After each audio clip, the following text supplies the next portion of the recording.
होगी। और एक प्रीरिक्विजिट टॉपिक है जिसके बारे में हमें समझना होगा और वो है centroid and distributed loading. Centroid और डिस्ट्रीब्यूटेड लोडिंग, ये दोनों ऐसे टॉपिक हैं जिन्हें आप मैकेनिक्स में भी एनकाउंटर करने वाले हो और जिन्हें आप फ्लूइड मैकेनिक्स में भी एनकाउंटर करने वाले हो। इसलिए ध्यान से समझियो। So centroid and distributed loading, what is centroid? Centroid exactly है क्या? वेल, ये कहानी शुरू होती है वेट से। किसी भी बॉडी का वेट, किसी भी बॉडी का वेट, चाहे वो छोटी से छोटी हो, जैसे एक लेट्स से एक रिंग या एक डिस्क या एक छोटी सी रॉड, सिलेंडर रॉड, या फिर बड़ी से बड़ी बॉडी हो जैसे कि प्लैनेट अर्थ इटसेल्फ या फिर स्टार्स या माउंटेन्स, एनीथिंग। सारी बॉडीज का जो वेट है वो एक डिस्ट्रीब्यूटेड फोर्स है जो किसी एक पॉइंट पर नहीं लगता। वेट यहां भी है, वेट यहां भी है, वेट यहां भी है, वेट यहां भी है, वेट यहां भी है, वेट यहां भी है, वेट यहां भी है, यहां भी है, यहां भी है, यहां भी है, यहां भी है। सो वेट क्या है? वेट एक डिस्ट्रीब्यूटेड लोड है जो बॉडी के पूरे लेंथ पर डिस्ट्रीब्यूटेड होगा। आपको ध्यान हो, ऐसा पहली बार नहीं है जब आप डिस्ट्रीब्यूटेड फोर्सेस का सामना कर रहे हो। डिस्ट्रीब्यूटेड फोर्सेस आपने देखे हैं पहले चैप्टर और दूसरे चैप्टर में, जो लेंथ पर डिस्ट्रीब्यूटेड होते थे। और फिर आपने स्ट्रेस देखी है जो एरिया पर डिस्ट्रीब्यूटेड रहती है। एक्सियल लोडिंग के कारण जो स्ट्रेस डेवलप होती है वो नॉर्मल स्ट्रेस होती है, पूरे एरिया पर डिस्ट्रीब्यूटेड। और टॉर्सनल लोडिंग के कारण जो स्ट्रेस डेवलप होती है वो शियर स्ट्रेस होती है, पूरे एरिया पर distributed. So as I said, ये पहली बार नहीं है जब आप डिस्ट्रीब्यूटेड फोर्सेस देख रहे हो। डिस्ट्रीब्यूटेड फोर्सेस आपने इसी सब्जेक्ट में देखे हुए हैं। जैसे ये वेट पर डिस्ट्रीब्यूटेड है, वेट, वैसे ही आपने लेंथ पर डिस्ट्रीब्यूटेड फोर्सेस भी देखे हैं या लेंथ पर डिस्ट्रीब्यूटेड मोमेंट्स भी देखे हैं। जैसे ट्विस्टिंग मोमेंट वाले चैप्टर में आपने देखा है कि किस तरह से पूरे लेंथ पर मैंने एक ट्विस्टिंग मोमेंट को डिस्ट्रीब्यूटेड माना और फिर उसकी सर्टेन इंटेंसिटी थी और उस इंटेंसिटी से अल्टीमेटली मैंने net twisting moment find out किया, है ना? सो लेंथ पर भी डिस्ट्रीब्यूटेड हो सकते हैं फोर्सेस या मोमेंट्स। और फिर आपने स्ट्रेस का एग्जांपल देखा है। स्ट्रेस एक ऐसा एग्जांपल है जो एरिया पर डिस्ट्रीब्यूटेड होता है। स्ट्रेस एक इंटरनल फोर्स है, पहली बात। दूसरी बात, वो पूरे एरिया पर डिस्ट्रीब्यूटेड होता है। तो अप्लाइड मैकेनिक्स एंड डिजाइन में एक्चुअली डिस्ट्रीब्यूटेड फोर्सेस के बिना कुछ हो ही नहीं सकता। जैसे एक्सियल लोडिंग है तो इसके इसके कारण जो स्ट्रेस डेवलप होगी वो पूरे एरिया पर डिस्ट्रीब्यूटेड होगी, यहाँ इस पूरे एरिया पर, एट दिस एंटायर एरिया। या फिर आपने टॉर्सनल लोडिंग देखा। टॉर्सनल लोडिंग के केस में भी स्ट्रेस पूरे एरिया पर डिस्ट्रीब्यूटेड थी, isn't it? The stress was distributed at entire area। और जहां भी कुछ फोर्सेस एक लेंथ, वॉल्यूम या एरिया पर डिस्ट्रीब्यूटेड होते हैं, वहां पर ये सवाल हमेशा उठता है दैट इतने सारे फोर्सेस, जैसे यहाँ पर आप जानते हो सेंटर से लेकर आउटरमोस्ट सर्कमफेरेंस तक सभी पॉइंट्स पर कुछ ना कुछ internal force, internal force, internal force, internal force distributed है। So as I said, internal forces, moments या फोर्सेस लेंथ पर डिस्ट्रीब्यूटेड हो सकते हैं, मोमेंट्स या फोर्सेस एरिया पर डिस्ट्रीब्यूटेड हो सकते हैं, मोमेंट्स या फोर्सेस अरे भाई ऐसे मत कर, एरिया पर डिस्ट्रीब्यूटेड हो सकते हैं। या फिर जैसे वेट का एग्जांपल है, फोर्सेस पूरे वॉल्यूम पर 3D, थ्री डायमेंशनल डिस्ट्रीब्यूटेड भी हो सकते हैं। जहां भी इस तरह के केसेस होते हैं कि एक फोर्स या एक मोमेंट पूरी लेंथ पर या पूरे एरिया पर या पूरे वॉल्यूम पर डिस्ट्रीब्यूटेड है, हम जानना चाहते हैं कि क्या हम उसे एक single equivalent resultant hypothetical force, एक सिंगल इक्विवेलेंट रिजल्टेंट, क्योंकि एक पॉइंट, दूसरा पॉइंट, तीसरा पॉइंट, चौथा पॉइंट, पांचवा पॉइंट, छठा पॉइंट, सातवां पॉइंट, आठवां पॉइंट, पूरी बॉडी में इनफाइनाइट नंबर ऑफ पॉइंट्स हैं और सारे पॉइंट्स पे कुछ ना कुछ वेट एक्ट कर रहा है। तो इतने सारे छोटे छोटे फोर्सेस से डील करना प्रैक्टिकली सिर्फ लगभग इम्पॉसिबल ही नहीं है बल्कि इनकन्वीनियंट भी है।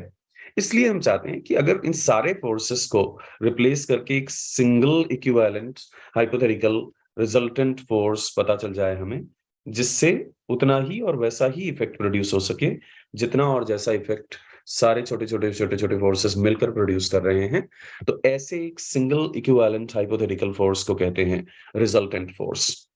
वेट के केस में रिजल्टेंट फोर्स तो जानना ही होता है हमें कि एग्जैक्टली ये रिजल्टेंट फोर्स है क्या।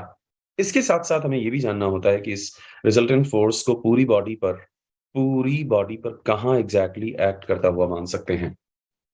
Cool.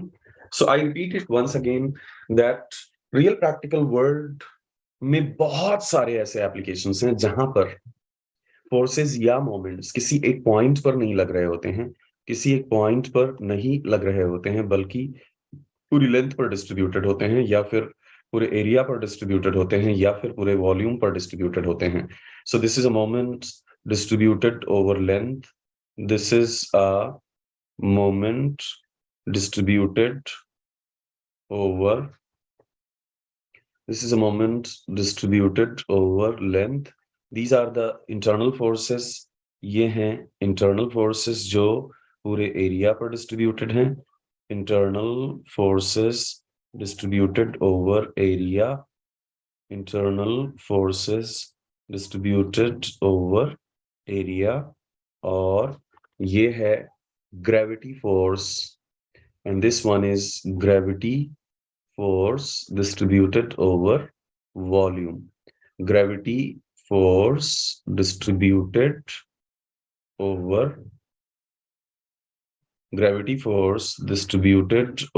volume. Clear है सभी ने? So this is a gravity force distributed over volume.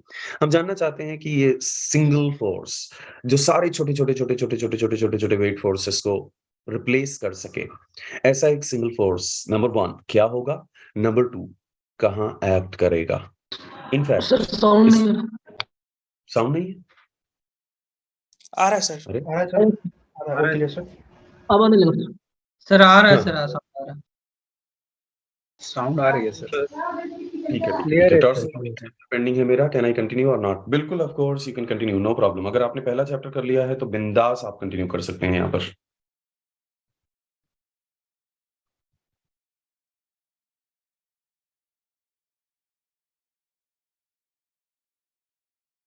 एक सेकंड। हाँ,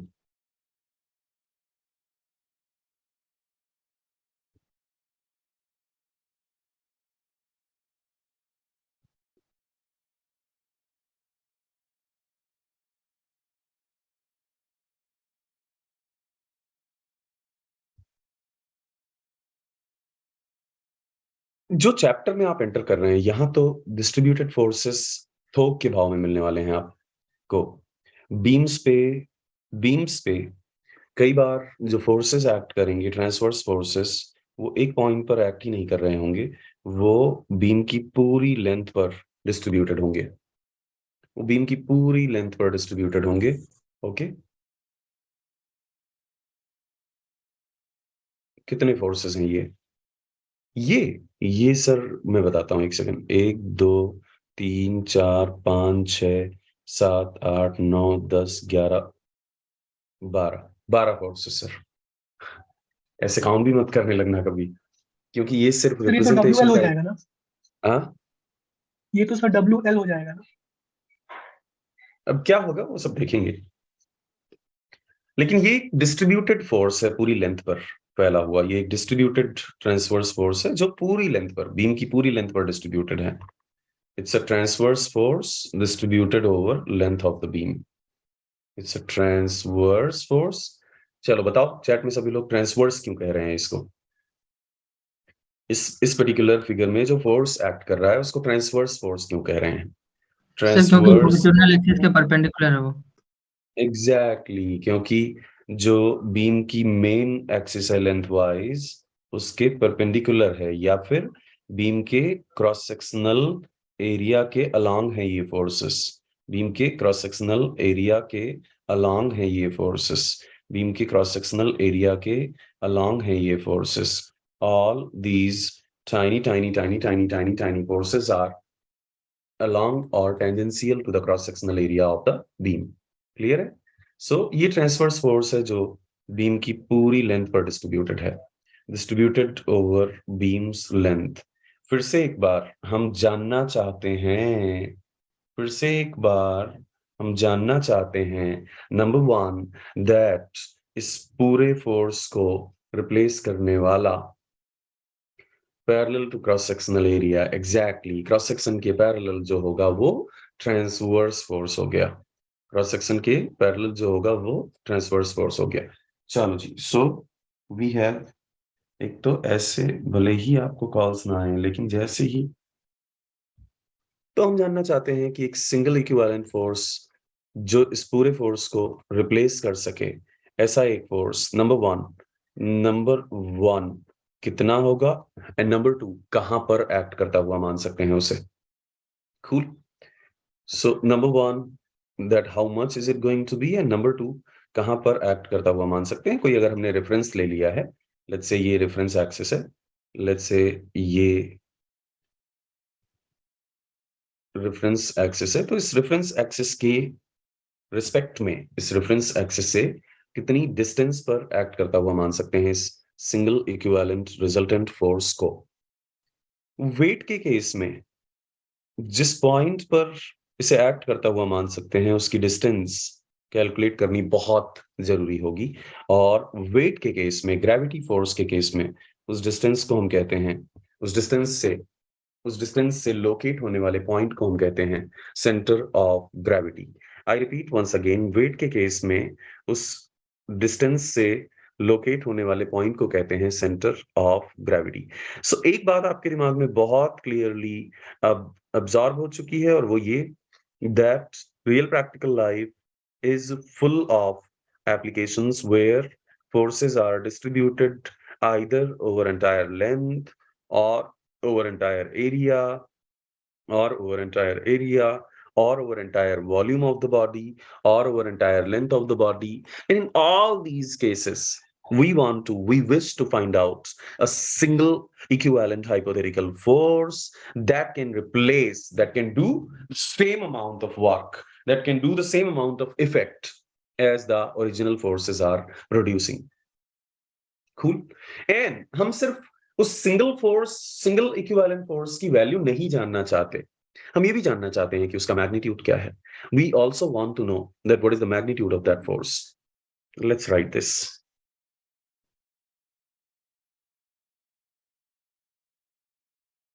In real world,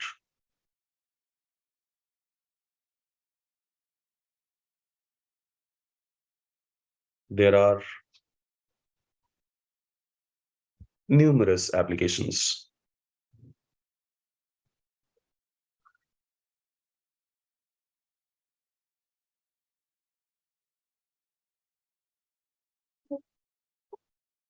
जहां पर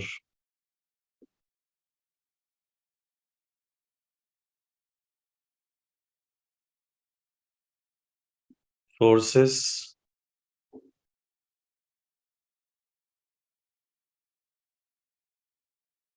डिस्ट्रीब्यूटेड होते हैं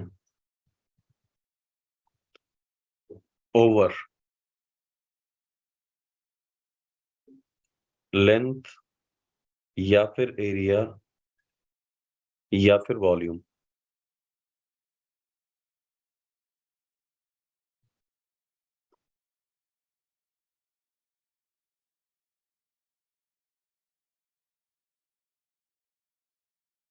We want to determine a single force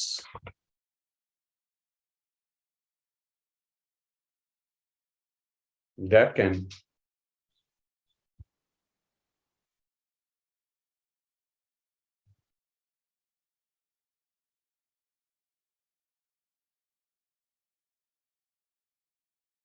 produce the same effect as produced by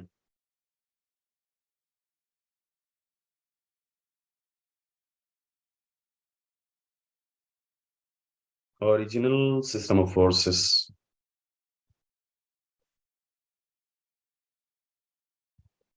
as produced by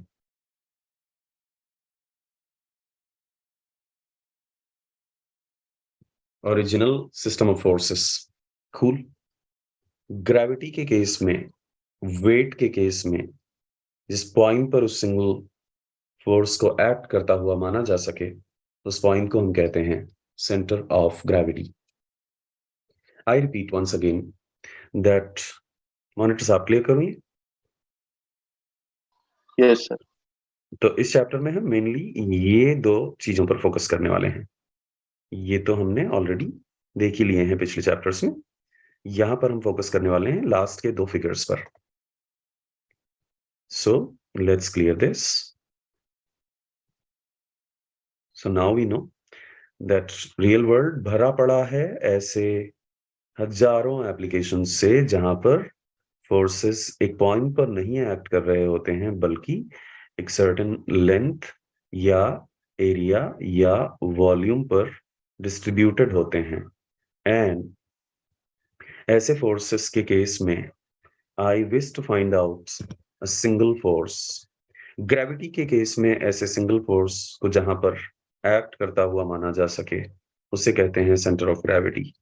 in case of weight, in case of weight, the point where resultant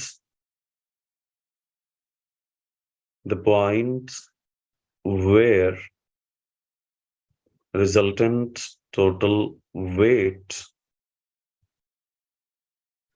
can be assumed to act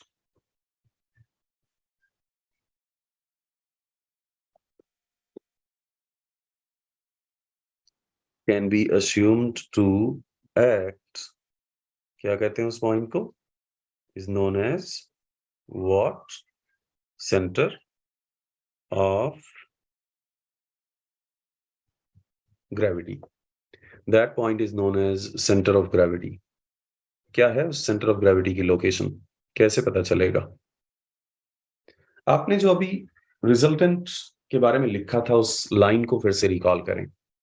आपने लिखा एक single force जो उतना ही और वैसा ही effect produce कर सके जितना और जैसा इफेक्ट सारे एक्चुअल फोर्सेस मिलकर प्रोड्यूस कर रहे हैं. आई रिपीट वंस अगेन, आपने लिखा कि एक सिंगल फोर्स जो उतना ही और वैसा ही इफेक्ट प्रोड्यूस कर सके जितना सारे एक्चुअल फोर्सेस मिलकर प्रोड्यूस कर रहे हैं. इसी बात को आप मैथमेटिकली एक्सप्रेस करो. दैट रिजल्टेंट, क्या बोला आपने रिजल्टेंट के बारे में? कि रिजल्टेंट एक ऐसा हाइपोथेटिकल फोर्स है. ध्यान से समझियो, रिजल्टेंट एक ऐसा सिंगल हाइपोथेटिकल फोर्स है जो उतना ही और वैसा ही इफेक्ट प्रोड्यूस कर सके जितना और जैसा इफेक्ट सारे ओरिजिनल फोर्सेस मिलकर प्रोड्यूस कर रहे हैं. Resultant produces the same effect as produced by the system of actual original forces. So effect of original system of forces.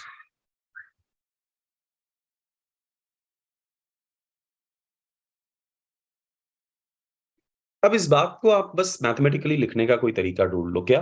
कि रिजल्टेंट का इफेक्ट वही होना चाहिए जितना सारे ओरिजिनल फोर्सेस का इफेक्ट हो. अब सारे ओरिजिनल फोर्सेस में एक छोटा सा फोर्स आपने ले लिया, लेट्स से उसका वैल्यू है dw. तो रिजल्टेंट का इफेक्ट उतना ही होना चाहिए जितना सारे ओरिजिनल फोर्सेस का है. इतनी सी बात है, दैट्स इट. लेकिन एक और इफेक्ट होता है और वो इफेक्ट है मोमेंट. तो एक बार तो आपने फोर्स का सीधे सीधे वैल्यू देख लिया इफेक्ट के तौर पर. दूसरा, फोर्स का मोमेंट भी उसका एक इफेक्ट है, उसकी एक रोटेशनल इफेक्ट है। सो W कितना मोमेंट बनाता है इस रेफरेंस के अबाउट, जो रेफरेंस आपने यहां पर माना है, एक रेफरेंस आपने यहां पर अज्यूम किया है, और इस रेफरेंस के अबाउट W कितना मोमेंट बनाता है? W मोमेंट बनाता है W multiplied by x bar, W multiplied by x बार। और इन सारे छोटे छोटे छोटे छोटे छोटे छोटे छोटे छोटे छोटे छोटे छोटे छोटे फोर्सेस का कितना मोमेंट है इस रेफरेंस के अबाउट? मैं मान लेता हूं ये छोटू force dW simply x distance पर अवेलेबल है। Let me assume that this small little force dW is available at x distance from the reference. तो इसका मोमेंट कितना हो जाएगा? इसका मोमेंट हो जाएगा x dW, x dW। And ऐसे छोटे छोटे छोटे छोटे छोटे छोटे छोटे छोटे फोर्सेस, सारे फोर्सेस का मोमेंट, तो ऐसे तो बहुत सारे फोर्सेस हैं, सारे फोर्सेस के ऐसे मोमेंट्स को हमें पूरी बॉडी पर ऐड करना होगा। कूल। तो यहां से जो x बार आपको मिलेगा, यहां से जो x बार आपको मिलेगा, उससे क्या लोकेट होगा? उससे लोकेट होगा centre of gravity. That's going to locate centre of gravity. Now ये है सेंटर ऑफ ग्रेविटी। नाउ इसमें अगर मैं इस दूसरे वाले फॉर्मूला में W को रिप्लेस कर दूं मास मल्टीप्लाइड बाई ग्रेविटी से, और छोटू वेट को मैं रिप्लेस कर सकता हूं छोटू मास मल्टीप्लाइड बाई ग्रेविटी से, छोटू मास मल्टीप्लाइड बाई ग्रेविटी से, क्योंकि ग्रेविटी बॉडी का डायमेंशन अगर हिमालय जैसा नहीं है, तो ग्रेविटी को बॉडी पर कांस्टेंट माना जा सकता है, और कांस्टेंट अगर हो गया तो उसे इंटीग्रल के बाहर लिया जा सकता है, और इंटीग्रल के बाहर लेकर उसे कैंसिल किया जा सकता है। और इसलिए मुझे मिलेगा mass multiplied by x bar, total mass multiplied by x bar is equal to summation of x multiplied by dm। यहां से भी आप इसे भी सॉल्व करके आप एक x बार कैलकुलेट कर सकते हो, इसे भी सॉल्व करके आप एक x बार कैलकुलेट कर सकते हो। Solving this again you get 1 x bar value. Okay, once again अब ये जो पॉइंट मिलेगा इसको डिफरेंट नाम दिया गया है, क्योंकि इसमें कैलकुलेशन के समय वेट नहीं इन्वॉल्व है, ग्रेविटी नहीं इन्वॉल्व है, इसमें कैलकुलेशन के समय मास इन्वॉल्व है। और क्योंकि इसमें कैलकुलेशन के समय मास इन्वॉल्व है, इसमें तो कैलकुलेशन के समय ग्रेविटी इन्वॉल्व होगा, वेट इन्वॉल्व होगा, इसमें कैलकुलेशन के समय मास इन्वॉल्व है। और जब कैलकुलेशन के समय मास इन्वॉल्व है, इस तरह से लोकेट होने वाले फोर्स को लोगों ने नाम दिया centre of mass. This kind of resultant force, the point where it can be assumed to be located, that point has been given the name center of mass। तो क्योंकि इसमें मास इन्वॉल्व है, इसलिए इसे एक थोड़ा सा डिफरेंट नाम दिया गया, और वो है सेंटर ऑफ मास। कूल। मजे की बात यह है कि सेंटर ऑफ ग्रेविटी और सेंटर ऑफ मास में एक्चुअली कोई डिफरेंस नहीं है, दोनों एक ही हैं, बस आपने जी की वैल्यू कैंसिल की दोनों तरफ से, और पहले फार्मूला से दूसरे फार्मूला पर पहुंच गए। दूसरे फार्मूला में आप जी इंट्रोड्यूस कर दो फिर से, तो दूसरे फार्मूला से आप पहले फार्मूला में पहुंच जाओगे। कूल। तो दोनों में कोई डिफरेंस नहीं है, दोनों पॉइंट्स फ्रैंकली स्पीकिंग दोनों पॉइंट्स एक्चुअली एक दूसरे से कोइंसाइड कर रहे होंगे, दोनों पॉइंट्स हमेशा एक जैसे ही होंगे, एक ही पॉइंट पर होंगे और एक दूसरे से कोइंसाइड कर रहे होंगे। ऑफ कोर्स हम बात कर रहे हैं सिर्फ तब तक की जब तक ग्रेविटी को कांस्टेंट माना जा सके। अगर ग्रेविटी को कांस्टेंट माना जा सके तो जी कैंसिल होगा, और जी कैंसिल होके ये वाली इक्वेशन इस इक्वेशन में बदल जाएगी हमेशा, या फिर दूसरी इक्वेशन में मैं जी दोनों तरफ मल्टीप्लाई कर दूं तो वो W वाले इक्वेशन में बदल जाएगा। तो दोनों एक दूसरे में इंटरचेंजेबल हैं, दोनों एक दूसरे में कन्वर्टेबल हैं, दोनों पॉइंट्स एक्चुअली एक ही हैं। बट आपने m into x bar is equal to integral x dm से एक पॉइंट डिसाइड किया। ये पॉइंट आप वहां भी डिसाइड कर सकते हैं जहां कोई ग्रेविटी हो ही ना, ये पॉइंट आप वहां भी डिसाइड कर सकते हैं जहां ग्रेविटी का इफेक्ट जीरो हो। स्पेस में अगर आप जाएं और ग्रेविटी का इफेक्ट नलिफाइड हो गया, मास स्टिल एग्जिस्ट करेगा, और मास स्टिल एग्जिस्ट करेगा, तो ये पॉइंट भले ही ये फंडामेंटली वेट या वेरिग्नास थ्योरम से पाया गया है जी को कैंसिल करके, लेकिन एक बार आपने जी को कैंसिल कर दिया तो इसमें अब जी कहीं उपलब्ध नहीं है, इसमें जी कहीं अवेलेबल नहीं है, जी कहीं अवेलेबल नहीं है, तो इसे आप वहां भी यूज कर सकते हैं जहां ग्रेविटी ना हो।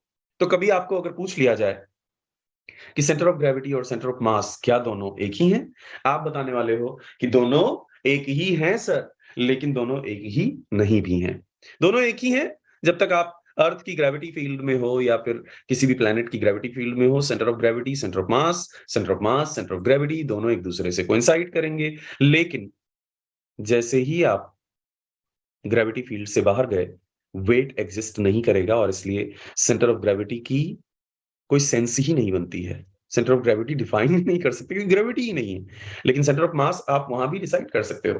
कूल। अगर इसमें मैं मास को ये जो फॉर्मूला अभी भी मिला है, इसमें मास को मैं डेंसिटी मल्टीप्लाइड बाय वॉल्यूम से रिप्लेस कर दूं।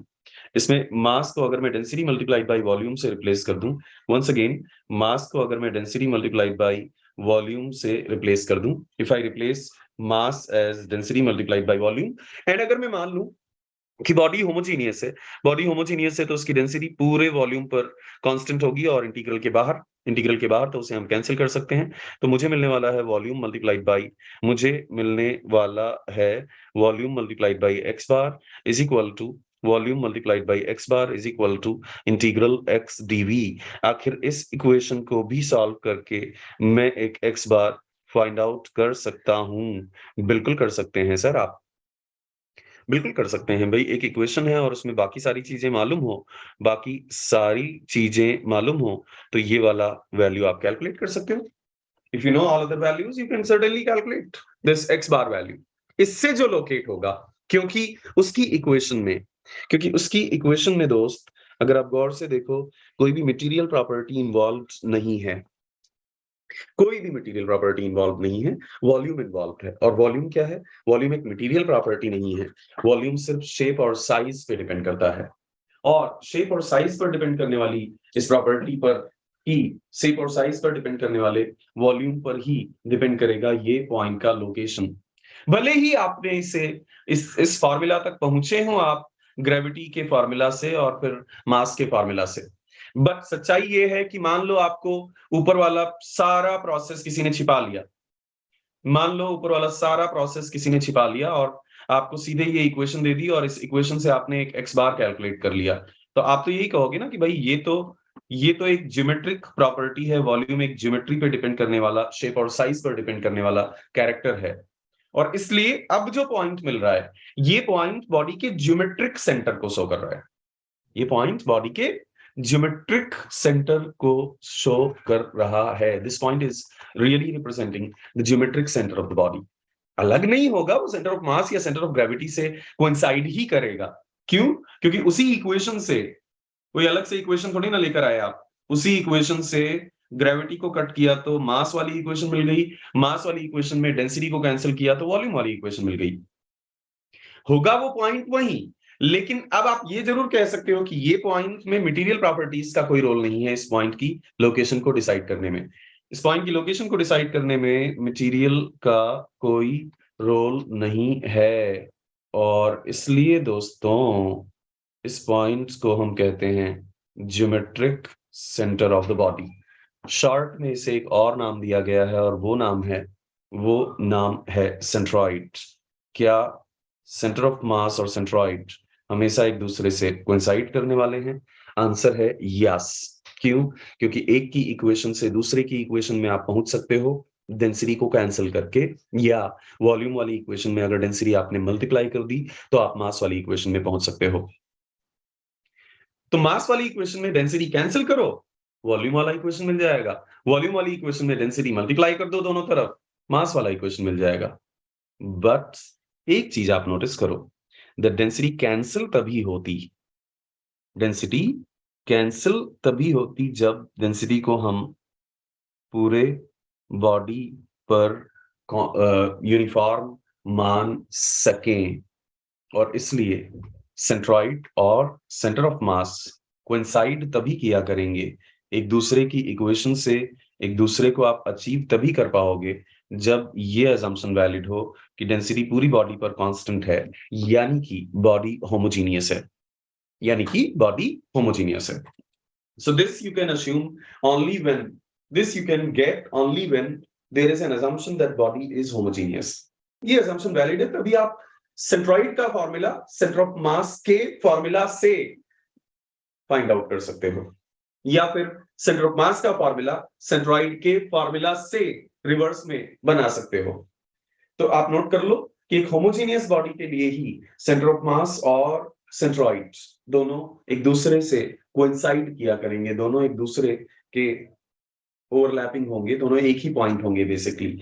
अब इसमें फर्दर एक last simplification, this one last simplification, and that last simplification is that volume को भी कई सारी बॉडीज में, जैसे ये टैब है, अब ये टैब की थिकनेस ना कि सिर्फ काफी कम है, बल्कि ये थिकनेस यूनिफॉर्म भी है, ये थिकनेस जैसी भी है, एक जैसी है सभी जगह पर। या फिर ये राइटिंग पैड है, अब ये राइटिंग पैड की थिकनेस कम भी है काफी, और सिर्फ कम नहीं है, जैसी भी है सभी जगह पर एक जैसी है, सभी जगह पर इसकी थिकनेस कांस्टेंट है। और इसलिए ऐसी बॉडीज जो काफी थिन होंगी और उनकी थिकनेस सिर्फ कम नहीं होगी बल्कि यूनिफॉर्म भी होगी, ऐसी बॉडीज जिनकी, जैसे यही जो आपने यहाँ पर बॉडी बनाई है, इसी बॉडी को मान लो कि ये एक इस तरह से एक uniform thickness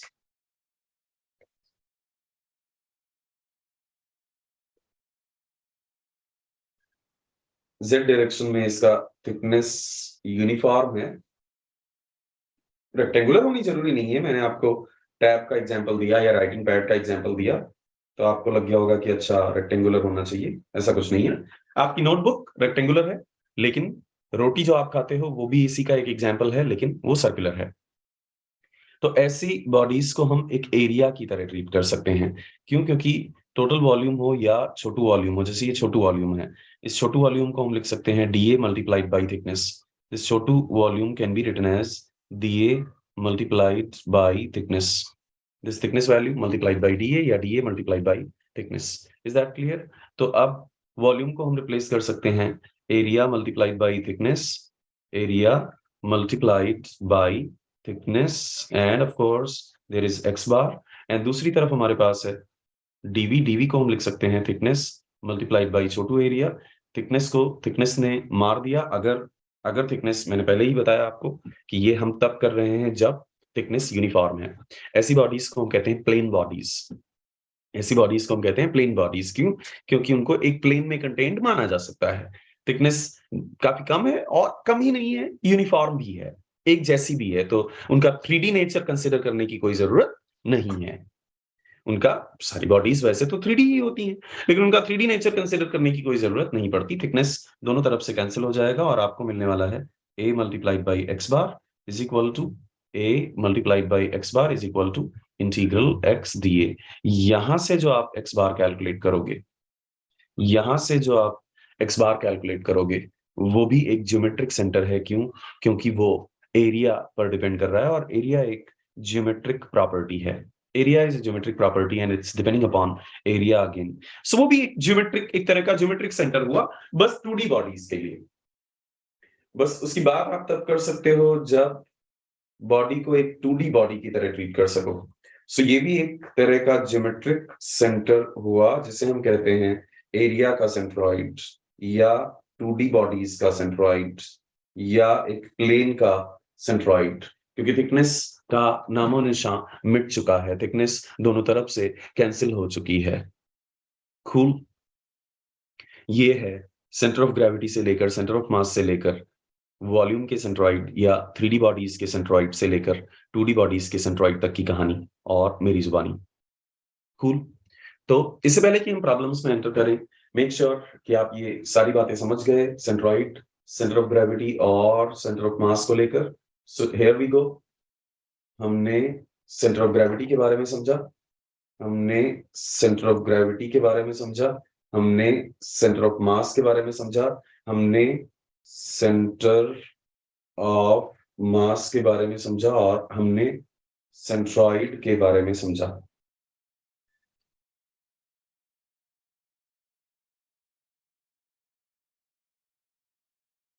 So in this very first topic of the chapter, we already understood about all these things. Now we dwell into the problems. चलते हैं प्रॉब्लम्स में।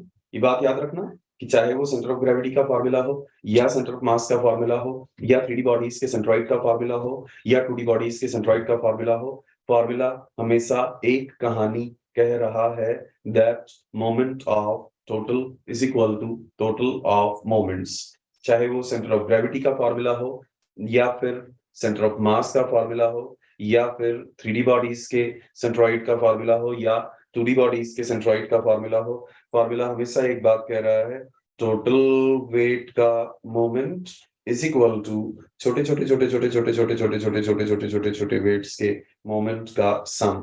फॉर्मूला एक ही कॉमन बात कह रहा है, टोटल मास का मोमेंट इज इक्वल टू छोटे छोटे छोटे छोटे छोटे छोटे छोटे छोटे छोटे छोटे छोटे छोटे छोटे छोटे छोटे छोटे मासेस का मोमेंट। फॉर्मूला एक ही बात कह रहा है दैट टोटल वॉल्यूम का मोमेंट इज इक्वल टू छोटे छोटे छोटे छोटे छोटे छोटे छोटे छोटे छोटे छोटे छोटे छोटे छोटे छोटे वॉल्यूम के मोमेंट्स का सम। फॉर्मूला एक कॉमन बात, एक कॉमन थीम में है हमेशा, दैट टोटल एरिया का मोमेंट इज इक्वल टू छोटे छोटे छोटे छोटे छोटे छोटे छोटे छोटे छोटे छोटे छोटे छोटे एरियाज के मोमेंट्स का सम। छोटे छोटे छोटे छोटे छोटे छोटे छोटे छोटे एरियाज के मोमेंट्स का सम। ध्यान से समझियो, तो ये है एक कॉमन फॉर्मेट जो आपको याद रखना है। क्या? Moment of total is equal to total of moments, moment of total mass is equal to total of moment of individual masses, moment of total volume is equal to total of moment of individual volumes, moment of total area is equal to total of moment of individual areas, moment of total is equal to total of moments, moment of total is equal to total of moments, moment of total is equal to moment of total of moments, moment of total is equal to total of moments.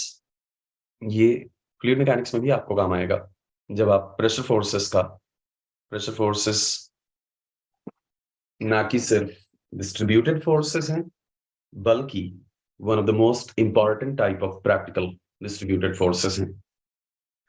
Fluid के कारण लगने वाले, किसी भी solid body पर fluid के कारण लगने वाले फोर्सेस, प्रेशर फोर्सेस, ना कि सिर्फ पूरी बॉडी पर डिस्ट्रीब्यूटेड होंगे। जैसे मान लो कोई रेक्टेंगुलर प्लेट है और उसके एक तरफ फोर्स, एक तरफ फ्लूइड है, तो उस फ्लूइड का प्रेशर फोर्स एक एक पॉइंट पर एक्ट कर रहा होगा, एक एक पॉइंट पर कुछ ना कुछ फोर्स एक्ट कर रहा होगा और धीरे धीरे धीरे धीरे धीरे धीरे धीरे धीरे जैसे जैसे आप डेप्थ में जाओगे वो चेंज भी हो रहा होगा। So it's gradually increasing. It's gradually increasing like this. इस पूरे एरिया पर डिस्ट्रीब्यूटेड है। वहां भी यही कंसेप्ट्स, यही फॉर्मूलाज, यही तरीके लगेंगे। That moment of total is equal to total of moments. Moment of total is equal to total of moments. So guys, मुझे उम्मीद ही नहीं वरन विश्वास भी है कि कहानी आप समझ गए, and if you have understood we will go ahead. Monitor साहब। सर मोमेंट ऑफ एरिया थोड़ा अजीब सा नहीं लग रहा सुनने में? हाँ, मोमेंट ऑफ वॉल्यूम भी उतना ही अजीब है, मोमेंट ऑफ मास भी उतना ही अजीब है, बट जब हम एक्चुअली कह रहे होते हैं मोमेंट ऑफ एरिया, तो बैकग्राउंड में उससे एसोसिएटेड कोई मास का मोमेंट है ना, क्योंकि एरिया में थिकनेस तो वॉल्यूम बना, वॉल्यूम में डेंसिटी तो मास बना, मास में ग्रेविटी तो वेट बना। दरअसल बैकग्राउंड में कोई फोर्स का ही मोमेंट है। पूरा कंसेप्ट ही कहां से शुरू हुआ? फाउंटेन हेड क्या है? पूरे कंसेप्ट की गंगोत्री क्या है? पूरे कंसेप्ट की गंगोत्री है फोर्स का मोमेंट कैलकुलेट करना, जो कि एक लेजिटिमेट ऑपरेशन है। फोर्स का मोमेंट कैलकुलेट करना is a legitimate operation. Area का मोमेंट क्या होता है? एरिया का मोमेंट कुछ होता ही नहीं है, फिजिकली कोई मतलब ही नहीं है एरिया का मोमेंट, वॉल्यूम का मोमेंट, मास का मोमेंट। वो what the hell is this? Area का मोमेंट क्या है? एरिया का मोमेंट तो फिजिकली ऐसा कुछ समझ में भी नहीं आता है कि एरिया का मोमेंट। फोर्स का मोमेंट तो समझ में आता है कि फोर्स का मोमेंट मतलब ये जो रोटेशनल इफेक्ट हमें दिखता है, जो बॉडीज पर रोटेशनल इफेक्ट हमें दिखता है, ये है फोर्स का मोमेंट। बट एरिया का मोमेंट क्या है? वॉल्यूम का मोमेंट क्या है? मास का मोमेंट? Come on. एक्चुअली जब हम लिखते हैं एरिया का मोमेंट, तो जिसने भी बैकग्राउंड लॉजिक समझा है वो समझ पाता है कि अच्छा, दरअसल हम कह रहे हैं एरिया का मोमेंट, बट इसके सोर्स में किसी फोर्स का मोमेंट था, इसकी शुरुआत में किसी फोर्स का मोमेंट था। मैथमेटिकली उसमें से ग्रेविटी, डेंसिटी और फिर थिकनेस को कैंसिल करके अल्टीमेटली हम यहां तक पहुंच गए। कूल। तो हम कैजुअली कहना जारी रखेंगे कि एरिया का मोमेंट, बट बैकग्राउंड में हमें पता रहेगा कि जब हम बोलते हैं एरिया का मोमेंट तो एक्चुअली बैकग्राउंड में कोई ना कोई फोर्स का मोमेंट कैलकुलेट हो रहा है। कूल। सर क्या ऐसा कह सकते हैं कि पूरा एरिया ही उस रेफरेंस एक्सिस के अबाउट रोटेट हो रहा हो, या फिर वॉल्यूम ही पूरा रोटेट हो रहा हो? ना ना ना ना ना ना ना, वो जबरदस्ती के इंटरप्रिटेशंस होंगे। जो इंटरप्रिटेशन हमारे सामने पैदा होने के प्रोसेस में है उससे हम क्यों मुंह मोड़ लें? भाई हमारे सामने तो एक सीधा साधा इंटरप्रिटेशन है कि ये कहां से, ये फॉर्मूला कहां से आया। ये फॉर्मूला तो जी सर, अल्टीमेटली पर ऐसा प्रतीत होता है कि मतलब वो पूरा एरिया ही उस सेंटर और मतलब एक्स बार के अबाउट रोटेट होता है ना तो ना ना ना, एक्स बार के अबाउट रोटेट होगा ये जरूरी थोड़ी ना है, और रोटेट होगा ही ये जरूरी नहीं है। जी सर, जरूरी नहीं है। भाई ये बॉडी मान लो है, ये बॉडी का सेंट्रॉइड निकाल सकते क्या? हाँ। क्या ये बॉडी वहां के अबाउट रोटेट हो रही है? नहीं। No sir. फिजिकल सिग्निफिकेंस सिर्फ इतना है कि वहां पर जहां आप सेंट्रॉइड कर रहे हो एक्चुअली वहां पर टोटल वेट कॉन्सेंट्रेटेड माना जा सकता है, और वेट को ही रिप्रेजेंट करने का एक तरीका है एरिया।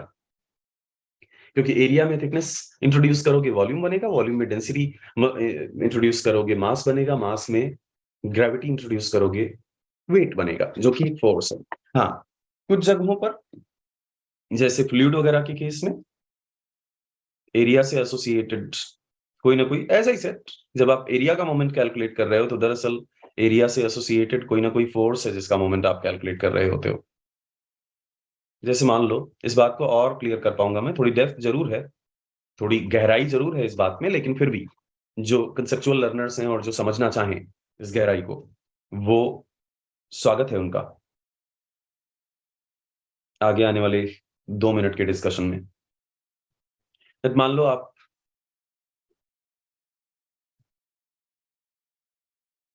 एक बॉडी पर लगने वाले प्रेशर फोर्सेस का रिजल्टेंट कैलकुलेट करना चाहते हो। एक बॉडी पर लगने वाले प्रेशर फोर्सेस का रिजल्टेंट कैलकुलेट करना चाहते हो, तब इन प्रेशर फोर्सेस का रिजल्टेंट कैसे कैलकुलेट करोगे? यही कहोगे आपकी भाई टोटल टोटल फोर्स जो इफेक्ट प्रोड्यूस करेगा वही छोटे छोटे छोटे छोटे छोटे छोटे फोर्सेस का इफेक्ट होना चाहिए। अब इस बॉडी पर अगर फ्लूइड एक्टिंग है तो यहाँ जितनी भी एरिया में फ्लूइड इसके कांटेक्ट में है उस पे ऐसा एक फोर्स लग रहा होगा, प्रेशर लग रहा होगा सभी पॉइंट्स पर, उस पे इस तरह का एक प्रेशर फोर्स लग रहा होगा सारे पॉसिबल पॉइंट्स पर। अब आपने एक छोटा सा एरिया मान लिया, उस छोटे से एरिया पर फोर्स क्या होगा? छोटे से एरिया पर फोर्स हो जाएगा pressure multiplied by Chhotu area. छोटे से एरिया पर फोर्स हो जाएगा pressure multiplied by Chhotu area. हाँ, ये हो गया छोटू फोर्स। अब ऐसे छोटे छोटे छोटे छोटे छोटे छोटे छोटे छोटे छोटे छोटे छोटे छोटे फोर्सेस को जोड़ना है, तब आपको जाकर टोटल फोर्स मिलेगा। अभी तो मैंने मोमेंट कैलकुलेट भी नहीं किया है, अभी तो मैंने सिर्फ ये स्टेप फॉलो किया है, अभी तो मैंने सिर्फ ये स्टेप फॉलो किया है। As of now, I followed only the first step. भी मोमेंट तो कैलकुलेट भी नहीं किया है। कूल।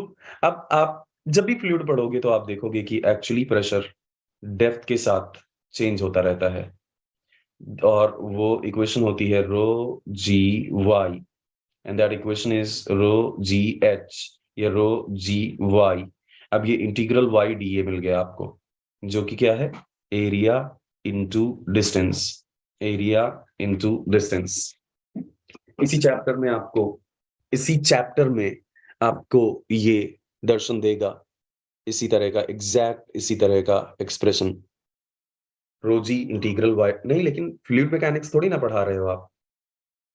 मैं आपको अश्योर करता हूं इसी चैप्टर में ये जो आपने अभी भी देखा है कि छोटे छोटे छोटे छोटे छोटे छोटे छोटे छोटे फोर्सेस का सम आप टोटल प्रेशर फोर्स कैलकुलेट करोगे इस तरह से, इंटीग्रल वाई डी ए। तो जब आप एरिया का मोमेंट कैलकुलेट कर रहे हो तो बैकग्राउंड में कहीं कोई फोर्स कैलकुलेट हो रहा है। कूल। बस रोजी को अलग करके आप देखोगे तो इंटीग्रल वाई डी ऐसा लगेगा जैसे फोर्स इंटू डिस्टेंस को फोर्स का मोमेंट कहते हैं, वैसे ही एरिया इंटू डिस्टेंस को एरिया का मोमेंट कहने लग गए। इसका मतलब ये नहीं है कि फोर्स के मोमेंट की जो फिजिकल फीलिंग है, फोर्स के मोमेंट की फिजिकल फीलिंग है रोटेट होना, वो एरिया के मोमेंट में उस तरह की कोई फिजिकल फीलिंग अवेलेबल है। अच्छा, एरिया रोटेट भी होगा तो किस वजह से होगा?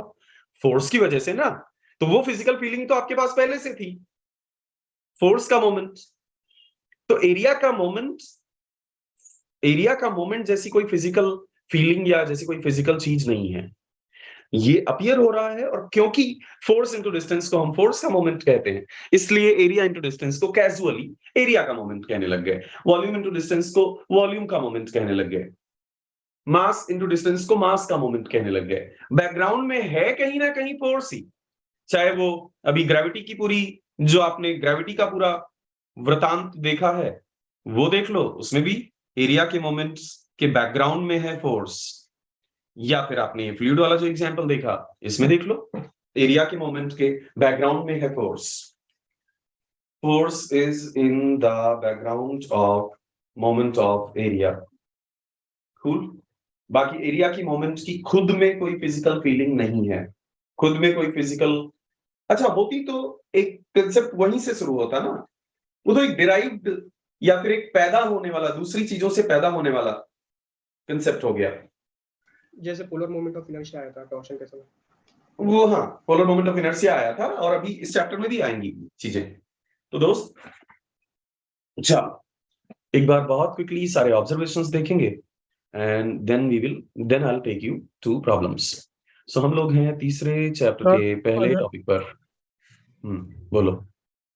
सर अगर ग्रेविटी नहीं होगी तो फिर मास की वजह से मोमेंट नहीं होगा,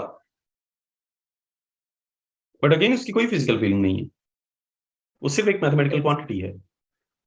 हाँ, उसका फिर आप ये पूछ सकते हो कि फिर उसको डिफाइन क्यों कर रहे हैं।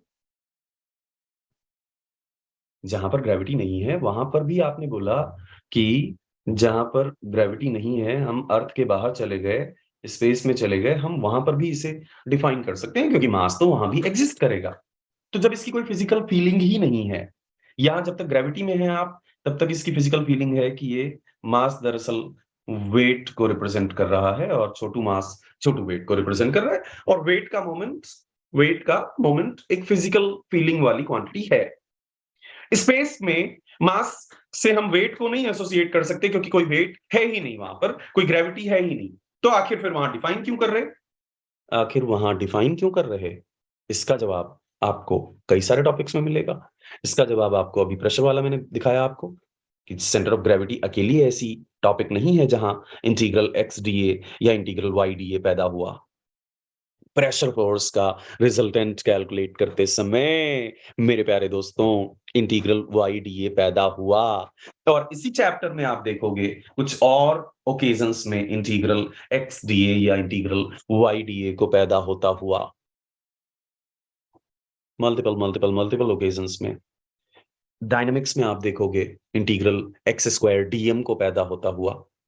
बट कुछ चीजें ऐसी होती हैं कि जिनकी अंडरस्टैंडिंग आपको पहले दिन से पूरी, एक कहते हैं ना, 100% नहीं डेवलप हो सकती। मैं ये प्रॉमिस जरूर करता हूं कि अंडरस्टैंडिंग, क्योंकि इंजीनियरिंग मैकेनिक्स, डायनामिक्स से लेकर, मैकेनिक्स ऑफ सॉलिड से लेकर, टॉर्सन से लेकर, बेंडिंग से लेकर, और हाइड्रोस्टैटिक थ्रस्ट फोर्सेस तक मैं ही आपको सब कुछ सिखाने वाला हूं। इसलिए मैं ये अश्योर करता हूं कि एक दिन ये फीलिंग आपकी डेवलप हो जाएगी, एंड एक दिन का मतलब with in a span of 3-4 months. तो पहला टॉपिक हमने करना शुरू किया था, और पहला टॉपिक था centroid and distributed loading. Observation number one,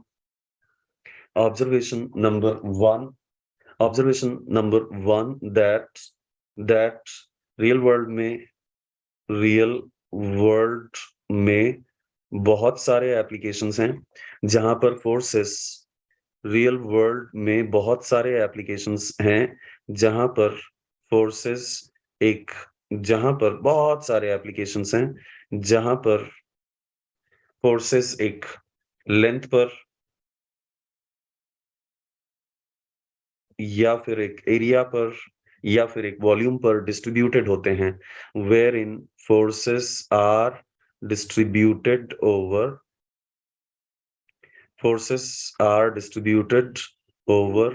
certain length area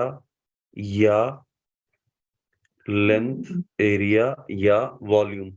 Observation number 2, that इन सारे डिस्ट्रीब्यूटेड फोर्सेस को एक सिंगल फोर्स से रिप्लेस करना और उसकी लोकेशन जानना, उसका मैग्नीट्यूड जानना, उसका डायरेक्शन जानना हमारी जिंदगी का एक ही मकसद है। दैट आवर ऑब्जेक्टिव इज, हमारा एज एन इंजीनियर हमारा क्या ऑब्जेक्टिव होता है? एज एन इंजीनियर हमारा ऑब्जेक्टिव है कि हम इन सारे फोर्सेस को सिंप्लीफाई कर सकें। So our objective is what? Our objective is to find out single hypothetical resultant force, single hypothetical resultant force जो उसे उस डिस्ट्रीब्यूटेड फोर्स को रिप्लेस कर सके, जो उतना ही और वैसा ही इफेक्ट प्रोड्यूस कर सके जितना और जैसा इफेक्ट सारे एक्चुअल फोर्सेस ने मिलकर प्रोड्यूस किया, जितना और जैसा इफेक्ट सारे एक्चुअल फोर्सेस ने मिलकर प्रोड्यूस किया। तो ये सिंगल रिजल्टेंट फोर्स कहां पर एक्ट करेगा? वेट के केस में हमने कहा कि वेट को उतना ही मोमेंट प्रोड्यूस करना होगा जितना मोमेंट सारे छोटे फोर्सेस मिलकर प्रोड्यूस कर रहे होंगे, और इस तरह से आप एक पॉइंट की लोकेशन किसी रेफरेंस से डिसाइड कर सकते हैं। इस तरह से लोकेट होने वाले पॉइंट को कहते हैं सेंटर ऑफ ग्रेविटी। इस तरह से अगर एक पॉइंट लोकेट किया जाए तो उसे हम कहते हैं centre of gravity. Observation number 4, weight को रिप्लेस कर सकते हैं मास मल्टीप्लाइड बाई ग्रेविटी से, और छोटू वेट को रिप्लेस कर सकते हैं ग्रेविटी मल्टीप्लाइड बाई छोटू मास से। ग्रेविटी ने ग्रेविटी को मार दिया, ग्रेविटी ने ग्रेविटी को मार दिया। यहाँ से फिर से एक एक्स बार कैलकुलेट कर सकते हैं, यहाँ से फिर से एक एक्स बार कैलकुलेट कर सकते हैं, और इस तरह से जो पॉइंट डिसाइड होगा वो होगा सेंटर ऑफ मास। मास को, ऑब्जर्वेशन नंबर 6, मास को रिप्लेस कर सकते हैं डेंसिटी मल्टीप्लाइड बाई वॉल्यूम से।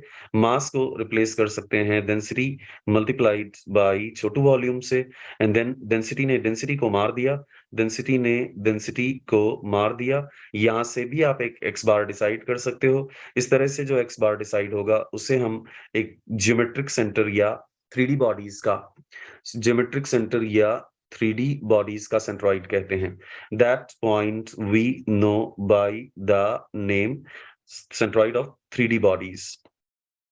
मुझे नहीं लगता कि इससे ज्यादा इफेक्टिव स्टेप स्टडी में कुछ और होता है, और ये स्टेप आपको सेल्फ परफॉर्म जरूर करना चाहिए। ये जो अभी मैं कर रहा हूं ना, या जो मैं हर टॉपिक के बाद करता हूं, ये स्टेप आपको सेल्फ परफॉर्म जरूर करना चाहिए। Observation number 1, 2, 3, 4, point number 1, point number 2, point number 3, point number 4, point number 5। इस तरह से पॉइंट बाय पॉइंट आपकी मेमोरी में वो परमानेंटली इम्बेड हो जाता है। वॉल्यूम को मैं रिप्लेस कर सकता हूं area multiplied by thickness. Volume को मैं रिप्लेस कर सकता हूं thickness multiplied by area, and that is going to give me once again x bar। that is going to give me once again x bar। ध्यान से समझियो। So centroid of 3D bodies, ऐसे ही आप locate कर सकते हैं centroid of 2D bodies. Similarly, you can locate centroid of 2D bodies। Observation number 7, क्या centre of gravity और सेंटर ऑफ मास दोनों एक दूसरे से कोइंसाइड करेंगे? आंसर है यस। सेंटर ऑफ ग्रेविटी और सेंटर ऑफ मास दोनों एक ही बातें हैं, unless you go to space, unless the body is in space, क्योंकि तब एक ही बातें हैं, ये कहने का ही कोई चांस नहीं बनेगा, क्योंकि ग्रेविटी है ही नहीं। जो चीज है ही नहीं, फिर आप उसको डिफाइन कैसे करोगे? Centre of mass unless the body is in space. जब तक कि बॉडी स्पेस में ना हो तब तक सेंटर ऑफ ग्रेविटी और सेंटर ऑफ मास दोनों एक ही बातें हैं। Both are similar things. Next, क्या सेंटर ऑफ मास और सेंट्रॉइड दोनों एक ही बातें हैं? अगर बॉडी होमोजीनियस है तो, अगर बॉडी होमोजीनियस है तो सेंटर ऑफ मास और सेंट्रॉइड दोनों एक ही बातें हैं। Centre of mass and centroid are the same things।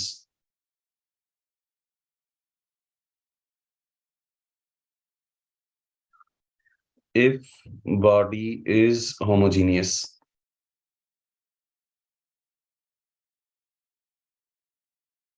Observation number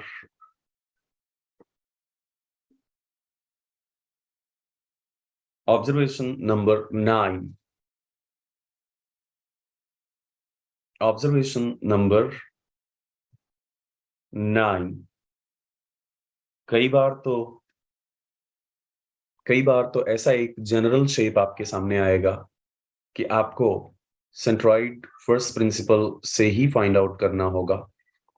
centroid first principle से ही फाइंड आउट करना होगा और इसे हम प्रॉब्लम्स के टाइप 1 में डालेंगे।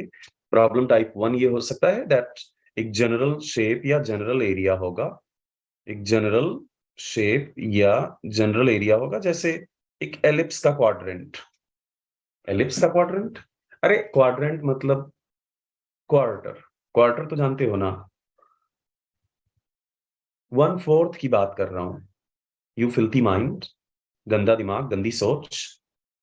क्वार्टर मतलब 1/4, तो वैसे ही एलिप्स का क्वाड्रेंट मतलब एलिप्स का 1/4।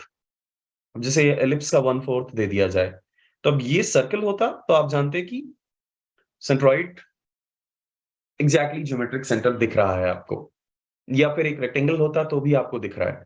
अब ये एलिप्स का भी टोटल दे दिया जाता तो आपको दिख रहा है यहां पर होगा सेंट्रॉइड, लेकिन अगर सिर्फ एलिप्स का एक पार्ट दे दिया जाए तो ये आपके लिए एक जनरल शेप हो गया। जनरल शेप हो गया तो फिर आपको फंडामेंटल तरीका अपनाना होगा। अगर जनरल शेप का सेंट्रॉइड आपको पता करना है तो आपको फंडामेंटल तरीका अपनाना होगा। और क्या है फंडामेंटल तरीका? फंडामेंटल तरीका है a into x bar is equal to integral x dA। ओ भाई x कहाँ खा गए? सो x multiplied by Chhotu volume को मैंने रिप्लेस किया था थिकनेस मल्टीप्लाइड बाई एरिया से, तब थिकनेस ने थिकनेस को कैंसिल कर दिया। सो जनरल शेप, ध्यान बहुत बहुत बहुत बहुत बहुत ध्यान से समझिए। जनरल शेप होगा तो आप ये फर्स्ट प्रिंसिपल यूज करने वाले हो, a into x bar is equal to integral x dA। लेकिन अगर स्टैंडर्ड शेप हुए, स्टैंडर्ड शेप बेसिकली हर वो शेप है, स्टैंडर्ड शेप बेसिकली हर वो शेप है जिसका सेंट्रॉइड आपको सिमेट्री से पता हो, ओके, या स्टैंडर्ड शेप से बना हुआ एरिया हो। स्टैंडर्ड शेप हो या स्टैंडर्ड शेप से बना हुआ एरिया हो। तो उन स्टैंडर्ड शेप्स के लिए आपको कुछ फॉर्मूलाज याद रखने होंगे और उन फॉर्मूलाज के बाद आप इसी फंडे को कैलकुलस वाइज नहीं अलजेब्रा वाइज यूज करने वाले हो। हैं? ये क्या बोल रहे हैं आप? कैलकुलस वाइज नहीं अलजेब्रा वाइज यूज करने वाले हो। पहले चैप्टर में भी बताया है मैंने आपको और दूसरे चैप्टर में भी बताया है मैंने आपको दैट कैलकुलस में जिस चीज को हम इंटीग्रेशन लिखते हैं, अलजेब्रा में दरअसल वही चीज सिग्मा से रिप्रेजेंट होती है। तो छोटे छोटे छोटे छोटे छोटे छोटे छोटे छोटे छोटे छोटे एरियाज के मोमेंट्स का सम, छोटे छोटे छोटे छोटे छोटे छोटे छोटे छोटे एरियाज के मोमेंट्स का सम। अच्छा, जो a1x1 plus a2x2 upon a1 plus a2 लिखते थे वो ये है, वो ये है, वो ये है। लहरें जब खुद को जान लेती हैं तो वो समंदर हो जाती हैं। समस्या ये है कि आपको सिर्फ लहरों की उछल कूद ही दिखाई गई हमेशा। नाउ यू अंडरस्टैंड कि आपने जो बचपन से आज तक कई बार देखा है x bar is equal to a1x1 plus a2x2 plus a3x3 upon a1 plus a2 plus a3, वो दरअसल वेरिग्नान्स थ्योरम है। टोटल एरिया का मोमेंट इज इक्वल टू छोटे छोटे छोटे छोटे छोटे छोटे छोटे छोटे एरियाज के मोमेंट्स का सम। टोटल वेट का मोमेंट इज इक्वल टू छोटे छोटे छोटे छोटे छोटे छोटे छोटे छोटे वेट्स के मोमेंट्स का सम। टोटल मास का मोमेंट इज इक्वल टू छोटे छोटे छोटे छोटे छोटे छोटे छोटे छोटे मास के मोमेंट्स का sum. Total volume is equal to total volume का मोमेंट इज इक्वल टू छोटे छोटे छोटे छोटे छोटे छोटे छोटे छोटे वॉल्यूम्स के मोमेंट्स का सम। छोटे एरिया का moment is equal to total area का मोमेंट इज इक्वल टू छोटे छोटे छोटे छोटे छोटे छोटे छोटे छोटे एरियाज के मोमेंट्स का सम। अगर प्रॉब्लम को स्टैंडर्ड शेप्स में ब्रेक किया जा सके तो फिर इंटीग्रेशन करने की कोई जरूरत नहीं है। फिर आप रेक्टेंगल अलग कर लिया आपने, ट्राइंगल अलग कर लिया और रेक्टेंगल का सेंट्रॉइड लोकेट कर लिया, ट्राइंगल का सेंट्रॉइड लोकेट कर लिया और इस तरह से आपने काउंटेबल नंबर ऑफ एरियाज में ब्रेक कर लिया प्रॉब्लम को आपने काउंटेबल नंबर ऑफ एरियाज में ब्रेक कर लिया। अगर ऐसा है तो स्टैंडर्ड शेप्स के सेंट्रॉइड आपको पता होने चाहिए। फिर अगर ऐसा है तो फिर स्टैंडर्ड शेप के सेंट्रॉइड्स पता होने चाहिए, बिल्कुल पता होने चाहिए। जैसे जैसे रेक्टेंगल और सर्कल और ट्रायंगल। एक रेक्टेंगल का सेंट्रॉइड हमेशा उसको सिमेट्रिकली डिवाइड करने वाली सेंट्रल लाइंस पर होगा। एक सर्कल का सेंट्रॉइड उसके ज्योमेट्रिक सेंटर पर होगा। और इसका लॉजिक आप में से कोई पूछेगा भी नहीं, क्योंकि आप जानते हो ये इतना इंट्यूटिव है कि लॉजिक जो बहुत इंट्यूटिव होता है ना हमारे लिए, जो फील हो जाए, उसके लिए फिर हम किसी मैथमेटिकल लॉजिक की बात नहीं करते। तो ये फील हो रहा है गाइस। एक ट्रायंगल के लिए आप याद रख लो, हालांकि ट्रायंगल के लिए अभी मैं पहले ट्रायंगल को जनरल शेप मानकर हम ट्रायंगल के लिए करेंगे कुछ काम, आप चिंता बिल्कुल मत करना। लेकिन अभी के लिए आप याद रख सकते हो दैट ट्रायंगल का सेंट्रॉइड बेस से हाइट के 1/3 पर और वर्टेक्स से हाइट के 2/3 पर एग्जिस्ट किया करेगा। वर्टेक्स से हाइट के 2/3 पर और बेस से हाइट के 1/3 पर एग्जिस्ट किया करेगा।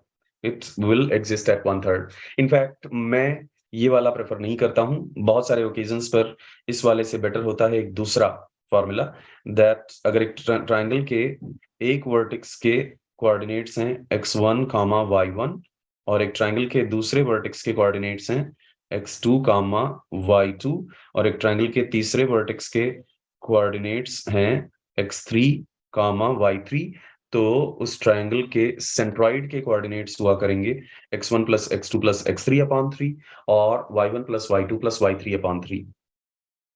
उस ट्रायंगल के सेंट्रॉइड के कोऑर्डिनेट्स होंगे x1 + x2 + x3/3 और y1 + y2 + y3/3। ये वाला आप याद रखो, कठिन समय में ये बहुत काम आएगा। दैट जो ट्रायंगल का सेंट्रॉइड होगा उसके जनरल सेंट्रॉइडल कोऑर्डिनेट्स को आप लिख सकते हैं x1 + x2 + x3/3। Sir problems करा दो। अरे मैं खुद बेचैन हो रहा हूं, मैं खुद बहुत बेचैन हो रहा हूं प्रॉब्लम्स के लिए।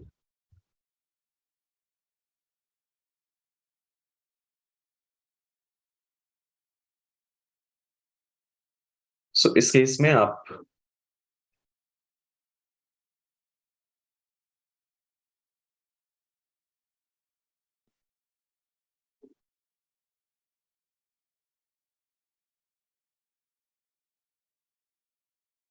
x बार लिखेंगे x1 + x2 + x3/3 और y बार लिखेंगे y1 + y2 + y3/3। शुरुआत करेंगे हम लोग प्रॉब्लम टाइप 1 के साथ।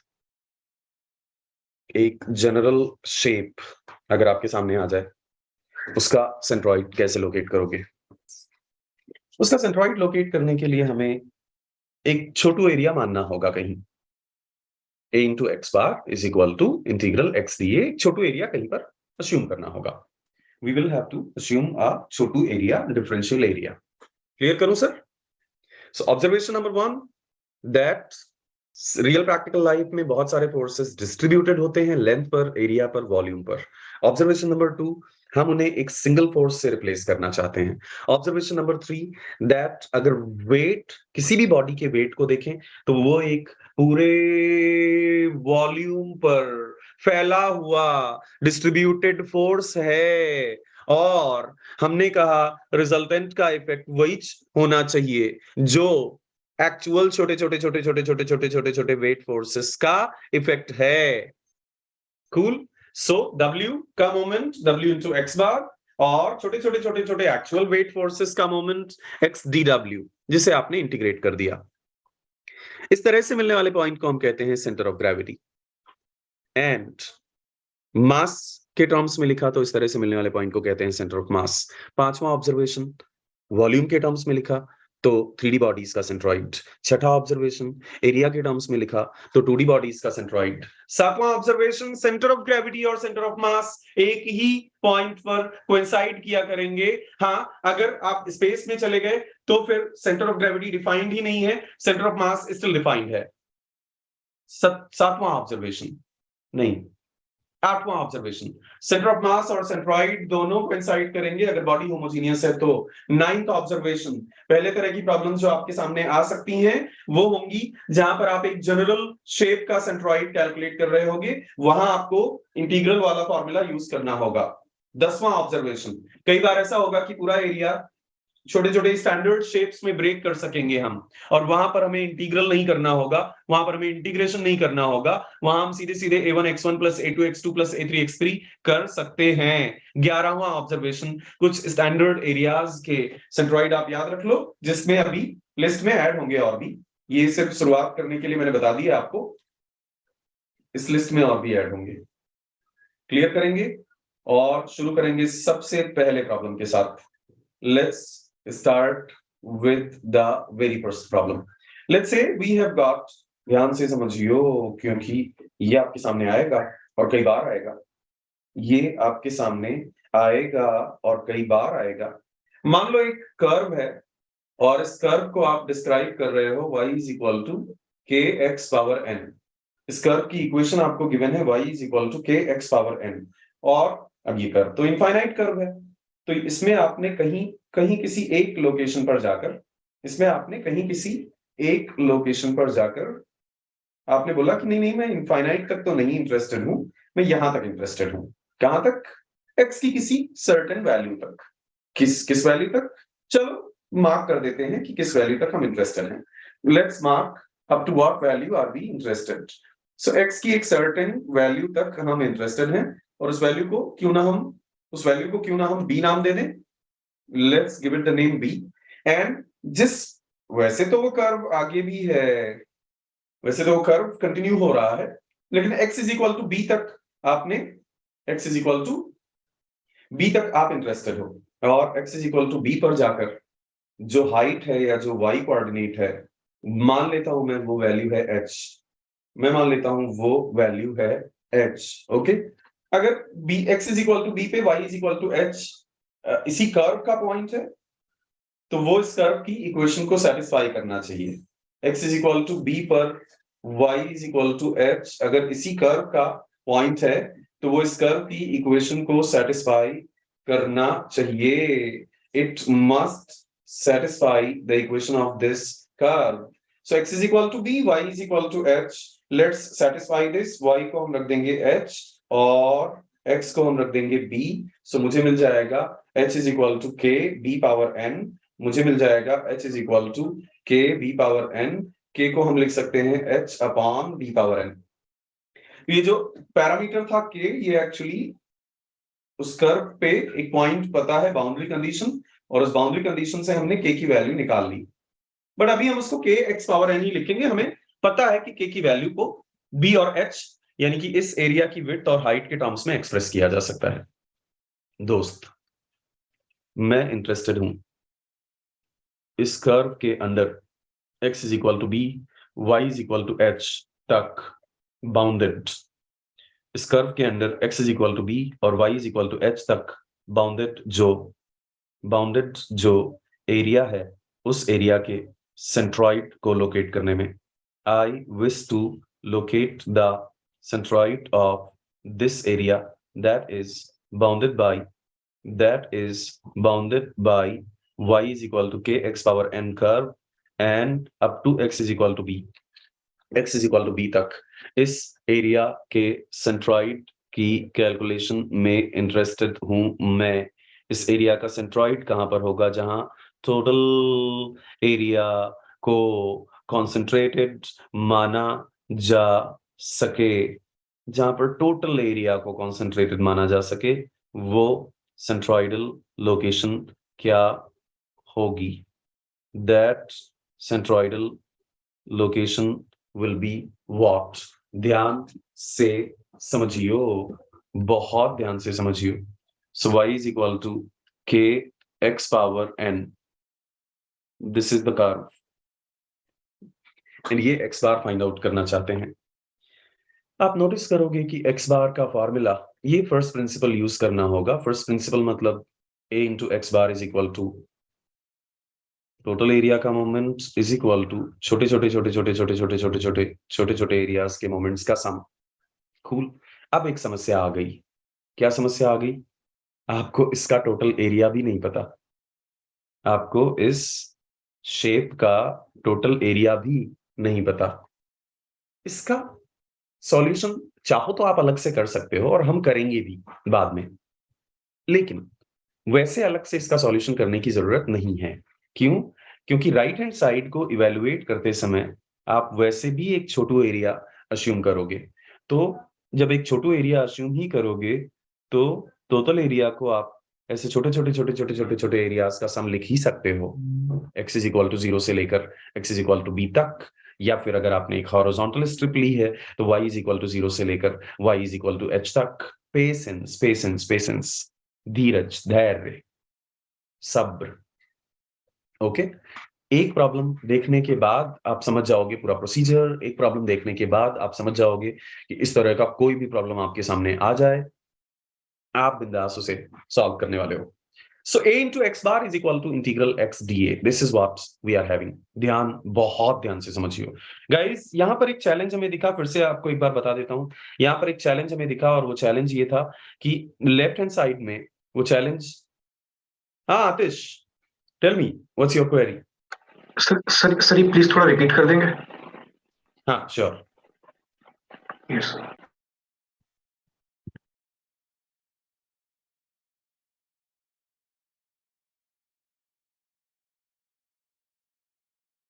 So basically there is a curve y is equal to k x power n. Okay. अब ऐसा कर्व जो होगा, जैसे मान लो पैराबोलिक है, y is equal to x square. अब ये तो चलता ही जाएगा ना, y is equal to x square, ऐसे ये y is equal to x square curve ऐसे चलता ही जाएगा। तो आपको कहीं ना कहीं एक लिमिट सेट करनी होगी कि भाई आप कितने एरिया में इंटरेस्टेड हो। वो लिमिट मैंने सेट कर दी कि चलो मैं मान लेता हूँ x की वैल्यू दी हुई है b, और करस्पॉन्डिंग y की वैल्यू है h, एंड लेट्स से इस पॉइंट तक जो एरिया है उसमें इंटरेस्टेड हूं मैं। Let's say I am interested in the area that is up to this point.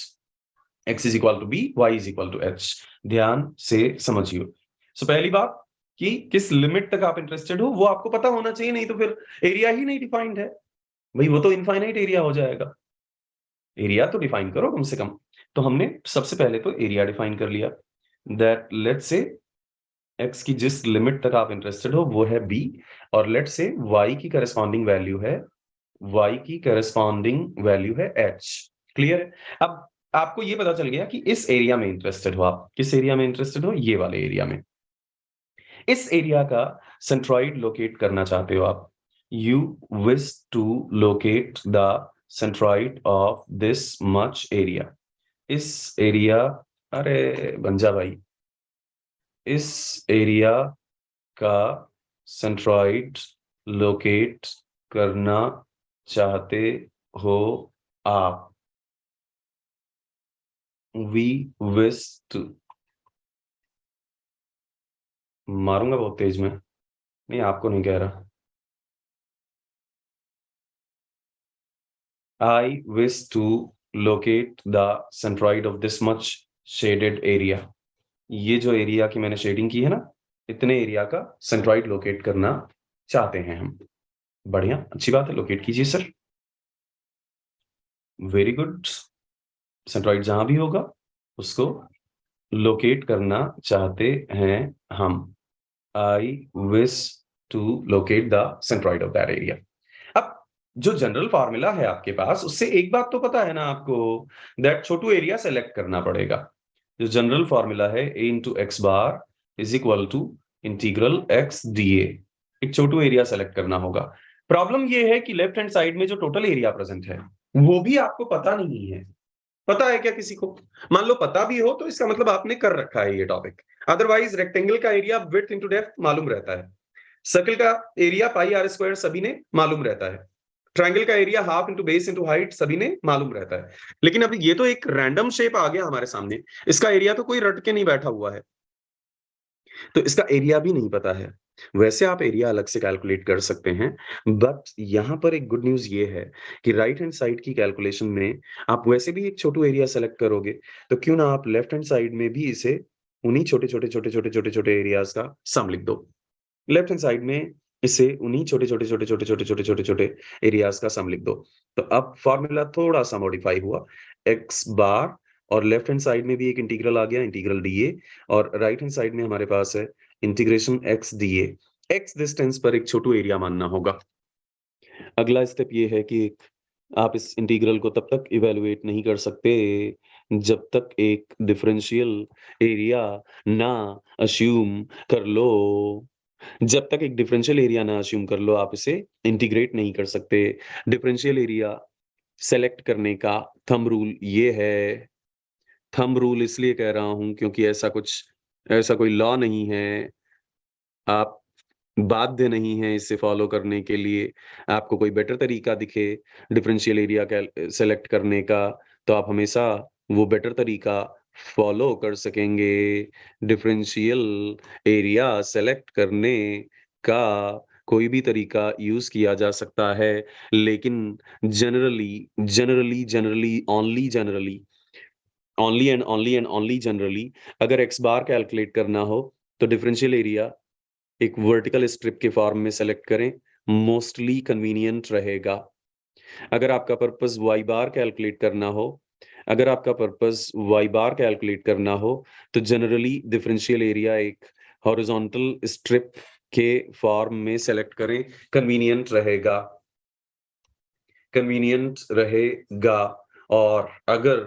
और अगर एक सर्कुलर ज्योमेट्री हो, इस तरह की एक ज्योमेट्री हो या किसी भी तरह की एक सर्कुलर ज्योमेट्री हो, तो कई बार differential area, wait a moment,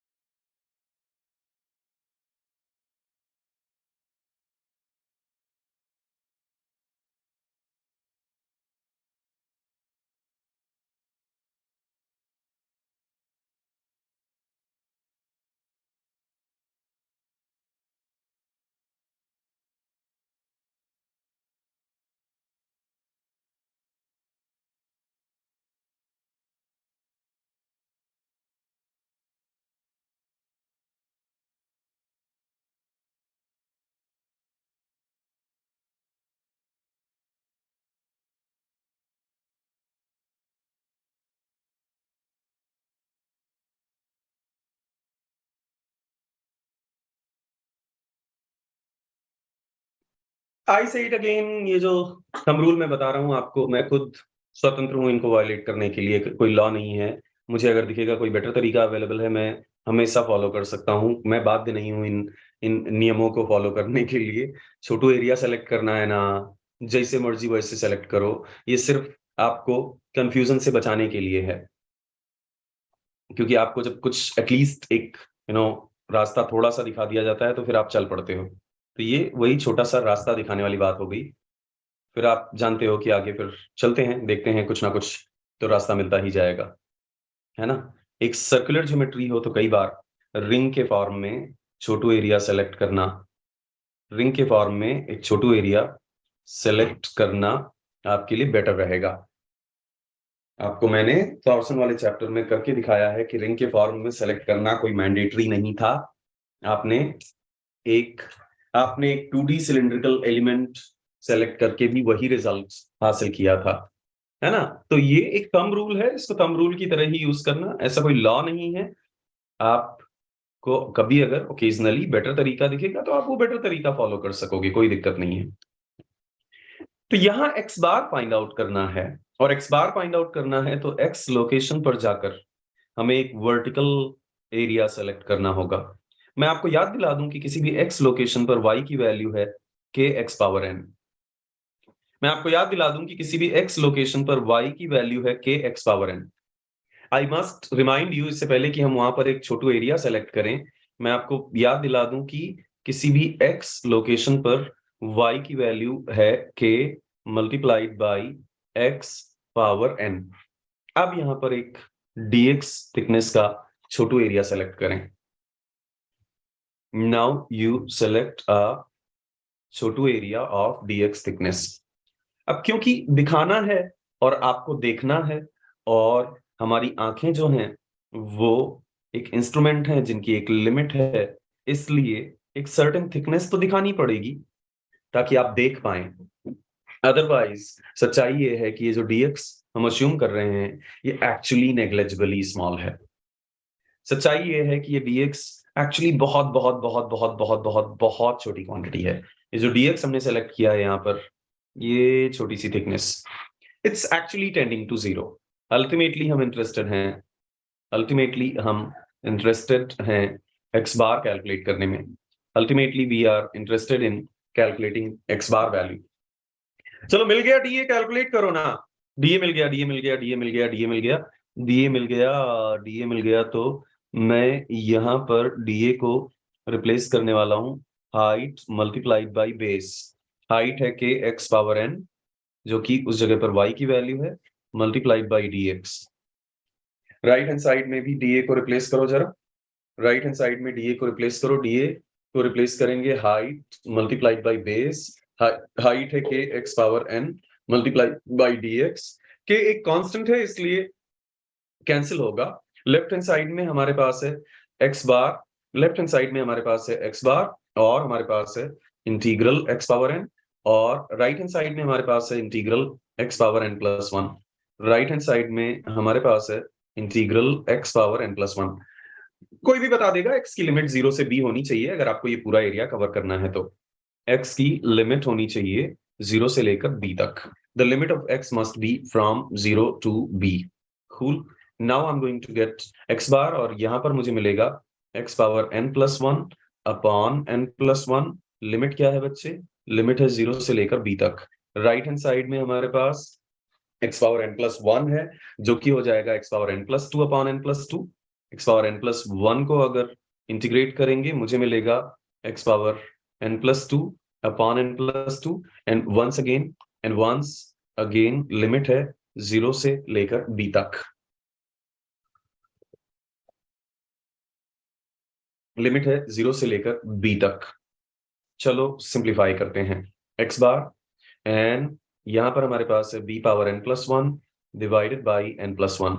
right hand side में हमारे पास है b power n plus 2, b power n plus 2 divided by n plus 2। Total area calculate किए बिना हम सीधे सीधे सेंट्रॉइड को हिट कर पाए। ये अलग बात है कि हम चाहेंगे कि इसका टोटल एरिया भी पता हो, जरूरत पड़ने वाली है हमें उसकी। तो x बार ये हो जाएगा अपर लिमिट के साथ b power n plus 1 upon n plus 1 और राइट हैंड साइड में b power n plus 2 upon n plus 2। Right hand side में I have b power n plus 2 upon n plus 2। b power n plus 2 upon n plus 2। b power n plus 2 ने b power n plus 1 ने b power n plus 1 को मार दिया। तो right hand side में सिर्फ एक b बचा। राइट हैंड साइड में b की पावर एक ज्यादा है, n प्लस 1 न्यूमरेटर में आ जाएगा, n प्लस 2 डिनोमिनेटर में है। और as I said right hand side में मेरे पास एक वैल्यू है जिसे हमने नाम दिया है b। In the right hand side we have the value given the name b। ध्यान से समझियो। सो दिस इज x बार, बहुत ध्यान से समझिए। ये मिल गया आपको सर x बार, ठीक है, n plus 1 upon n plus 2 multiplied by b।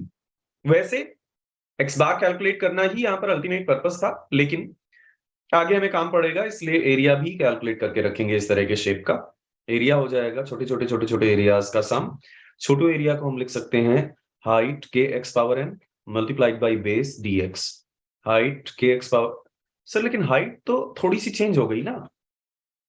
मैंने आपको बोला था dx ऑलमोस्ट 0 है। मैंने आपको बोला था dx ऑलमोस्ट 0 है। dx ऑलमोस्ट 0 है तो उसको आप एक रेक्टेंगल की तरह ट्रीट कर सकते हैं।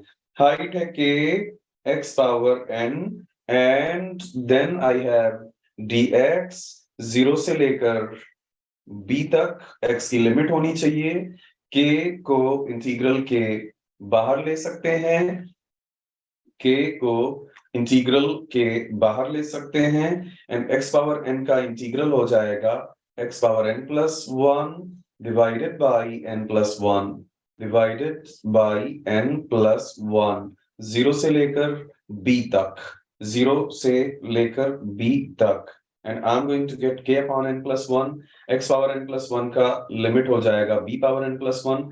अगर आपको ध्यान हो तो बहुत अच्छी बात है, नहीं ध्यान हो तो कोई बात नहीं, आई डोंट केयर। शुरुआत की थी मैंने इस प्रॉब्लम की तो मैंने k की वैल्यू बताई थी आपको, शुरुआत की थी इस प्रॉब्लम की तो मैंने आपको k की वैल्यू बताई थी h upon b power n, h upon b power n, ये मैंने k की वैल्यू आपको बताई थी, and I am going to get h upon b power n, and denominator में मेरे पास n प्लस 1 भी है बच्चे, डिनोमिनेटर में मेरे पास n प्लस 1 भी है, और न्यूमरेटर में मेरे पास है b पावर n अलग और b पावर 1 अलग, b पावर n अलग और b पावर 1 अलग।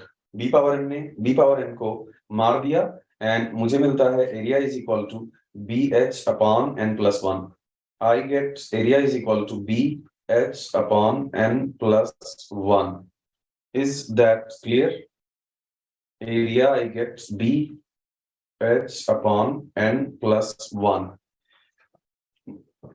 तो इस तरह से आपको इस ज्योमेट्री का एरिया मिल गया। This is how we get the area of this geometry. Sir जब y बार निकालना हो तो स्ट्रिप की डायमेंशंस क्या लेंगे हम? मैं डीपीपी में देने वाला था।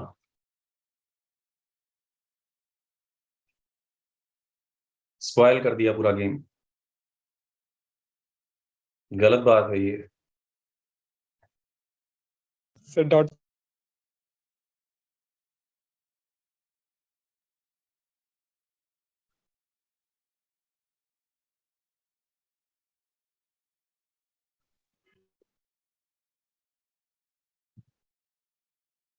बताओ क्या है स्ट्रिप की डायमेंशन?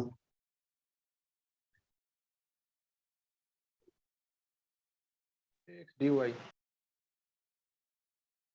पूरी डायमेंशन बताओ। अगर x लोकेशन पर कर्व पे एक पॉइंट डिफाइन किया आपने,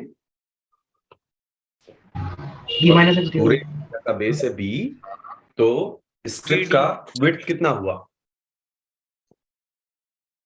h by k raised to by n sir b minus x। b minus x, तो dA को आप लिखने वाले हो b minus x multiplied by, अब इसकी हाइट क्या है? dy। लेकिन y के रिस्पेक्ट में अगर इंटीग्रल होना है तो x लिख सकते हैं क्या यहाँ पर? नहीं, तो x को रिप्लेस करेंगे कैसे? y upon k power 1 upon n, y upon k power 1 upon n। अब ये आ गया पूरी तरह से y के फॉर्म में, खत्म। कूल? नहीं सर, ये वाला फिर से एक बार बता दो, y बार कैलकुलेट करते समय कैसे करते? हाँ, ये डाउट तुम्हारे मन में तो नहीं आया था, एक ने पूछा तो तुम्हें भी डाउट हो गया। देखो ये है कर्व, कर्व के किसी भी पॉइंट पर जो कोऑर्डिनेट होता है उसको, हॉरिजॉन्टल डिस्टेंस को हम कहते हैं x और वर्टिकल डिस्टेंस को हम कहते हैं y। तो यहाँ x पर हमने एक स्ट्रिप मान ली, क्योंकि मैंने आपको बताया है y बार कैलकुलेट करते समय स्ट्रिप कैसी मानना, y बार कैलकुलेट करते समय स्ट्रिप मानना हॉरिजॉन्टल, y बार कैलकुलेट करते समय स्ट्रिप आपको माननी होगी हॉरिजॉन्टल। अब हॉरिजॉन्टल स्ट्रिप अगर आपने y लोकेशन और x लोकेशन पर मानी है, x, y पॉइंट पर, तो उस हॉरिजॉन्टल स्ट्रिप का सर्टेन हाइट भी होगा, उसको आपने कह दिया dy। अब कोई भी बता देगा यार कि अगर टोटल वैल्यू b है और ये पॉइंट का कोऑर्डिनेट x है जहां आपने स्ट्रिप माना है, तो ये रिमेनिंग बेस कितना हुआ उस स्ट्रिप का? उस स्ट्रिप का रिमेनिंग बेस हुआ b माइनस x। तो अगर छोटू एरिया आपको लिखना है तो आप लिखने वाले हो b minus x multiplied by this height dy। लेकिन अब अगर इंटीग्रल y के रिस्पेक्ट में होना है, जैसे यहां पर आपने क्या किया था, यहां पर आपने dA को चाहते तो y dx लिखते आप, लेकिन बहुत केयरफुली आपने y लिखना अवॉइड किया। kx पावर n लिखने के बजाय हमें हाइट y लिखनी चाहिए थी, y इंटू dx, लेकिन बहुत क्लेवरली हमने y लिखना अवॉइड किया क्योंकि इंटीग्रेशन होना है x के रिस्पेक्ट में, तो y को हमने लिख दिया kx पावर n। वैसे ही यहां अगर इंटीग्रेशन होना है y के रिस्पेक्ट में तो x को रिप्लेस करो, x को रिप्लेस कर सकते हो गिवन इक्वेशन से x को रिप्लेस कर सकते हो y upon k power 1 upon n multiplied by dy। घबराना नहीं, इससे ये सिंपल इंटीग्रल है, y पावर 1 अपॉन n का इंटीग्रल हो जाएगा y power 1 upon n plus 1 divided by 1 upon n plus 1, y power 1 upon n plus 1 divided by 1 upon n plus 1। Excuse me sir,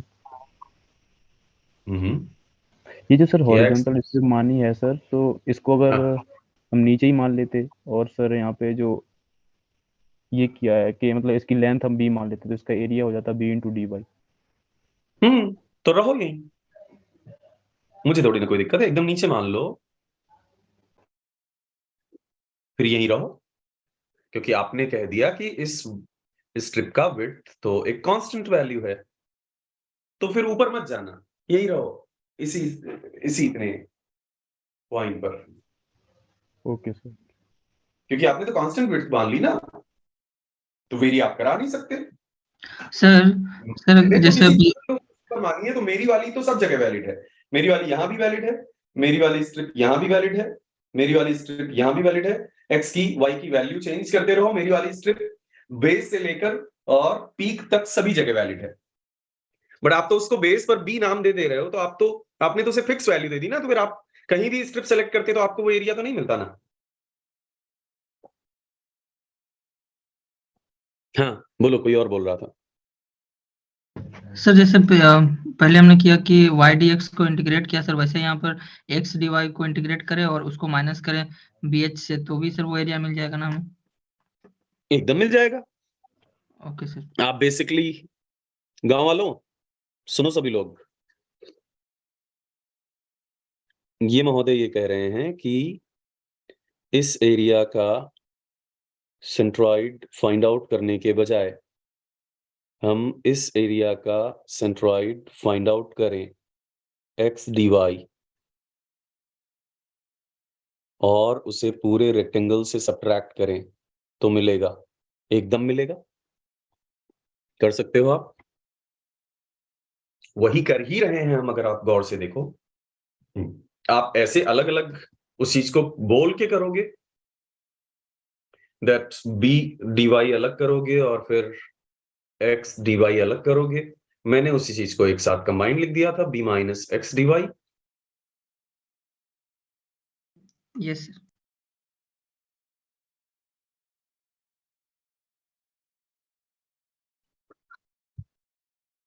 engineering is interesting.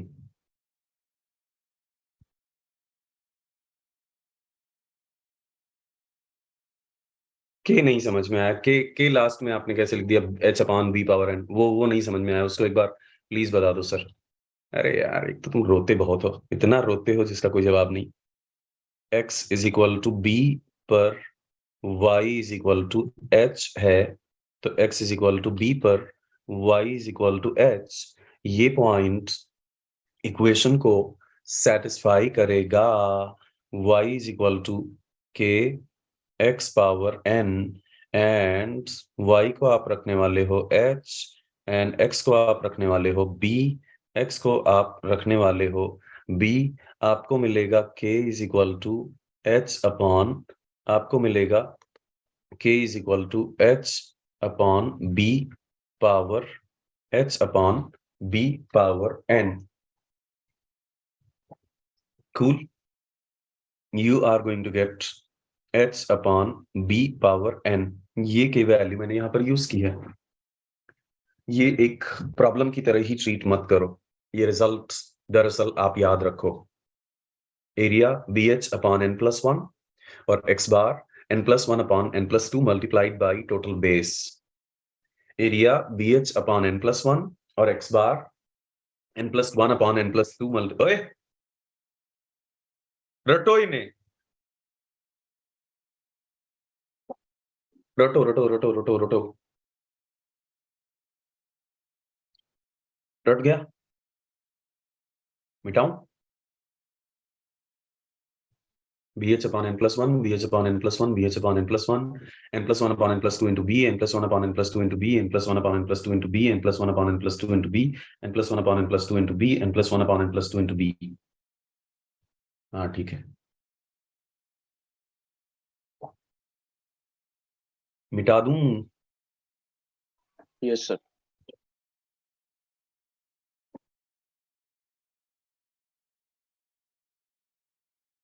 फिर से एक बार, अगर इस तरह का एरिया आपके सामने कभी भी आ जाए, y is equal to k x power n,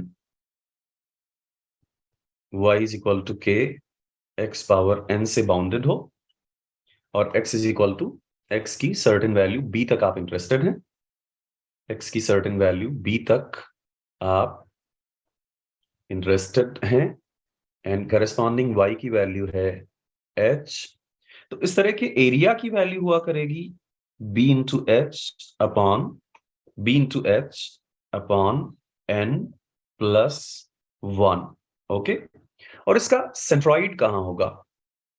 इसका सेंट्रॉइड होगा n+1 upon n+2, n+1 upon n+2 multiplied by total base of the area.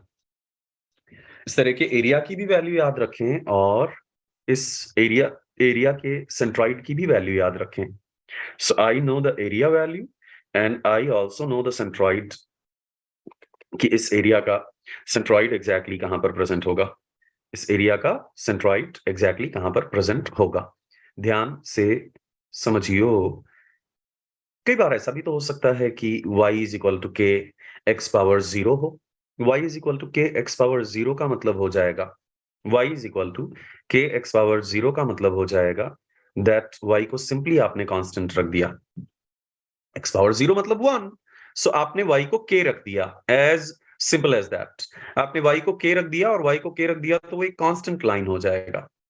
ये हो गया y is equal to k, y is equal to k x power 0, that is y is equal to k, जो कि actually h है, तो वो h और k में कोई डिफरेंस नहीं रह गया, k ही h हो गया और h ही k हो गया।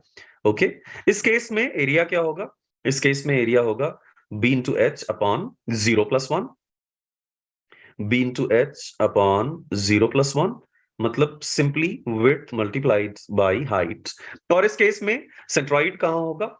n की वैल्यू 0 रख दें, n की वैल्यू 0 रख देंगे तो 0 plus 1 upon 0 plus 1 upon 0 plus 2 multiplied by b। इस तरह से आपको पता चल गया कि इसका सेंट्रॉइड दरअसल 1/2 ऑफ टोटल बेस पे एग्जिस्ट किया करेगा। इस एरिया का सेंट्रॉइड दरअसल टोटल बेस के 1/2 पर एग्जिस्ट किया करेगा, टोटल बेस के हाफ पर एग्जिस्ट किया करेगा।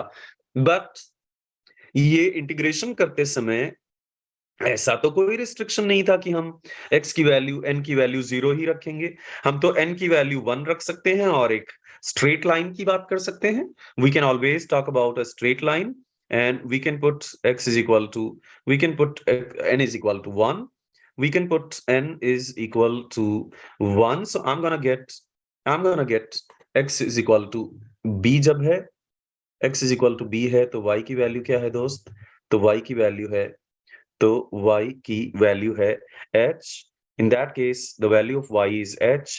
अब n की वैल्यू 1 है और इसलिए कर्व एक लाइन बन चुका है और अंडरलाइंग एरिया एक ट्रायंगल बन चुका है। तो I am going to get bh upon n+1 में अगर मैं n की वैल्यू 1 रख दूं, bh अपॉन n+1 में अगर मैं n की वैल्यू 1 रख दूं, मुझे मिलने वाला है 1/2 multiplied by b further multiplied by h। और मेरे प्यारे दोस्तों, अगर मैं n की वैल्यू यहां पर 1 रख दूं सेंट्रॉइड वाले फॉर्मूला में, तो 1+1 अपॉन 1 + 2, 1 + 1 अपॉन 1 + 2, ये मिलेगा मुझे टोटल बेस के 2/3 पर।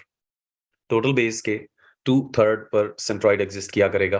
ट्रायंगल का सेंट्रॉइड मिनिमम साइड से 2/3 और मैक्सिमम साइड से 1/3 होगा। थोड़ी देर पहले मैंने आपको बोला था कि ये बात हम प्रूव कर सकेंगे। ये बात इंडिपेंडेंटली अगर सिर्फ ट्रायंगल के लिए प्रूव करनी है तो भी कर सकते हैं, लेकिन हमने एक जनरल फॉर्मूला के थ्रू प्रूव किया। कूल। बट ऐसा जरूरी तो नहीं है कि n की वैल्यू, ऐसा जरूरी तो नहीं है कि n की वैल्यू हमेशा 0 या 1 ही हो। n की वैल्यू तो 2 भी हो सकती है, बिल्कुल हो सकती है। मैंने कभी मना ही नहीं किया, मैंने कभी कहा ही नहीं कि n की वैल्यू पे कोई रिस्ट्रिक्शन है। हाँ, एक रिस्ट्रिक्शन है, n की वैल्यू -1 नहीं हो सकती, क्योंकि उस केस में इंटीग्रेशन log x होता है। एक रिस्ट्रिक्शन है यहाँ पर, x की वैल्यू -1 नहीं हो सकती। तो दोस्त ऐसा कोई रिस्ट्रिक्शन नहीं है, बिल्कुल आप बिंदास कह सकते हो कि n की वैल्यू 2 है। हाँ बिल्कुल है, मुझे कोई प्रॉब्लम ही नहीं है, n की वैल्यू 2 ले लो, एब्सोल्युटली n की वैल्यू ले लेते हैं 2। So I'm going to get y is equal to kx square. I'm going to get y is equal to kx square. Okay, I'm going to get y is equal to kx square.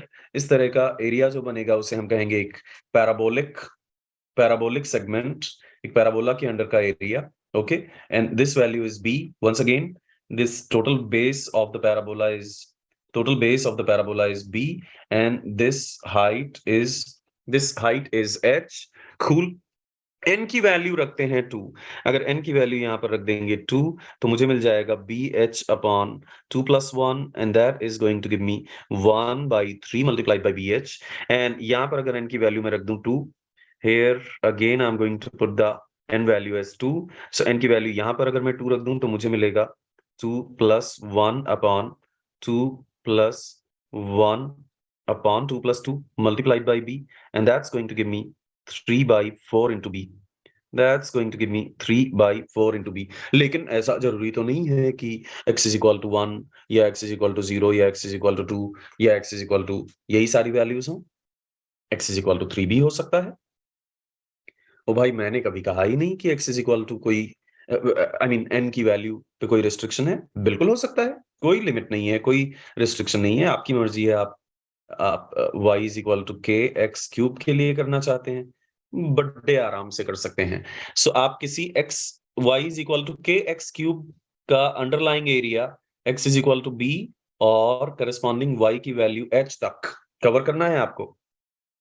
रख दीजिए n की value 3, रख दीजिए n की value 3, put the n value as 3, and if you put the n value as 3, you are going to get bh upon n की value आपने रख दी 3, so 3 + 1, and I'm going to get bh upon 4, 1/4 bh, 1/4 bh,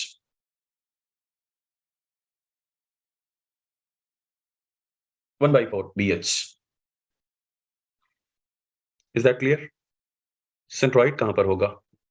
ऐसे cubic area का centroid होगा 3 + 1 upon 3 + 2 multiplied by इस cubic area का total base, जो कि 4/5 मल्टीप्लाइड बाई b हो जाएगा।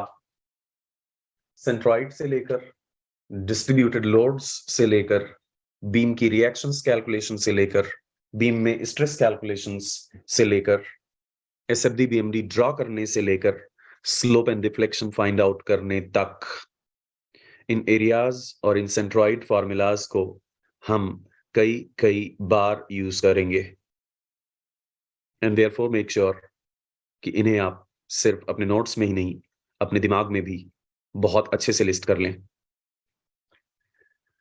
सेंट्रॉइड के प्रॉब्लम्स से लेकर डिस्ट्रीब्यूटेड लोडिंग और उनके resultant equivalent loads, single point loads calculate करने और एसएफडी बीएमडी ड्रॉ करने से लेकर बेंडिंग की वजह से डेवलप होने वाली स्ट्रेसेस कैलकुलेट करने और स्लोप से लेकर डिफ्लेक्शंस कैलकुलेट करने तक इन एरिया फॉर्मूलाज और इन सेंट्रॉइड फॉर्मूलाज को हम कई कई कई कई बार यूज किया करेंगे, और इसलिए मेक श्योर दैट ये सिर्फ आपके नोट्स में सजाने के लिए ना रह जाएं, इनकी लिस्ट आपके दिमाग में भी इतनी ही खूबसूरती के साथ बनी रहनी चाहिए।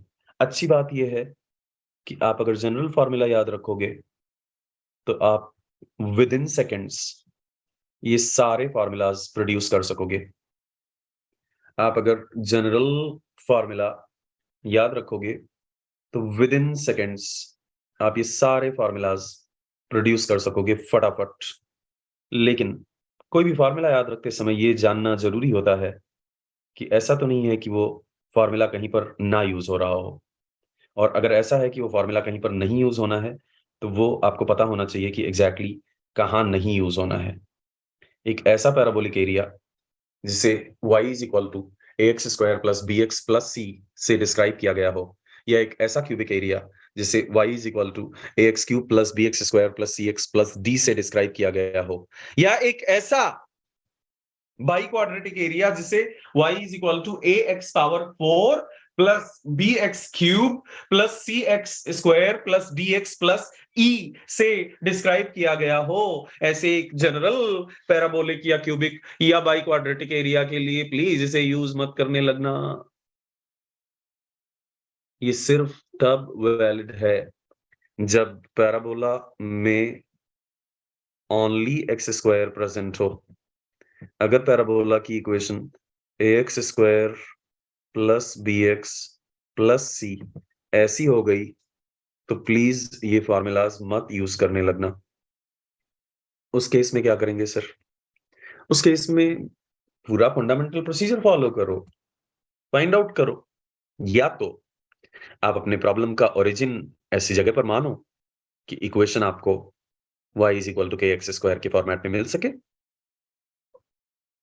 इक्वेशन आपको y इज इक्वल टू के एक्स स्क्वायर के फॉर्मेट में मिल सके, तो वो अगर वो जुगाड़ आप सेट कर सकते हो तो ये वैलिड है।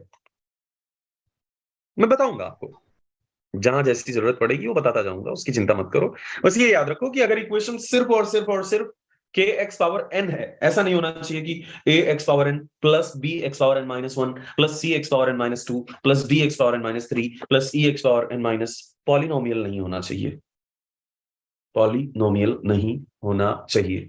ये सारे एरियाज के फॉर्मूलाज वैसे तो आप जनरल से बना सकते हो, लेकिन अब रेक्टेंगल आपको याद ही है एनीवेज, बी एच और b h b by 2, triangle आपको याद ही है BH/2 और 2/3 इंटू बी, 2/3 इंटू बी। तो फिर पैराबोला और क्यूबिक याद ही रख लो क्योंकि इनके काम पड़ने वाले हैं। और जस्ट इन केस मान लो उसमें भी आपको लेजीनेस फील हो रही हो कि नहीं सर मैं नहीं याद करूंगा, कितनी सारी चीजें याद करूं, तो आप इतनी सी बात तो याद रख सकते हो भाई कि 1 2 3 4, इतनी सी बात तो याद रख लो, 1 2 3 4, 1 2 3 4, rectangle triangle parabola cube 1 2 3 4, rectangle triangle parabola cube 1 2 3 4, rectangle triangle parabolic cubic 1 2 3 4, 2 3 4 5, 2 3 4 5, 1 2 3 4, 1 2 3 4, 2 3 4 5। Next class का टाइम तो नहीं हो गया मित्र?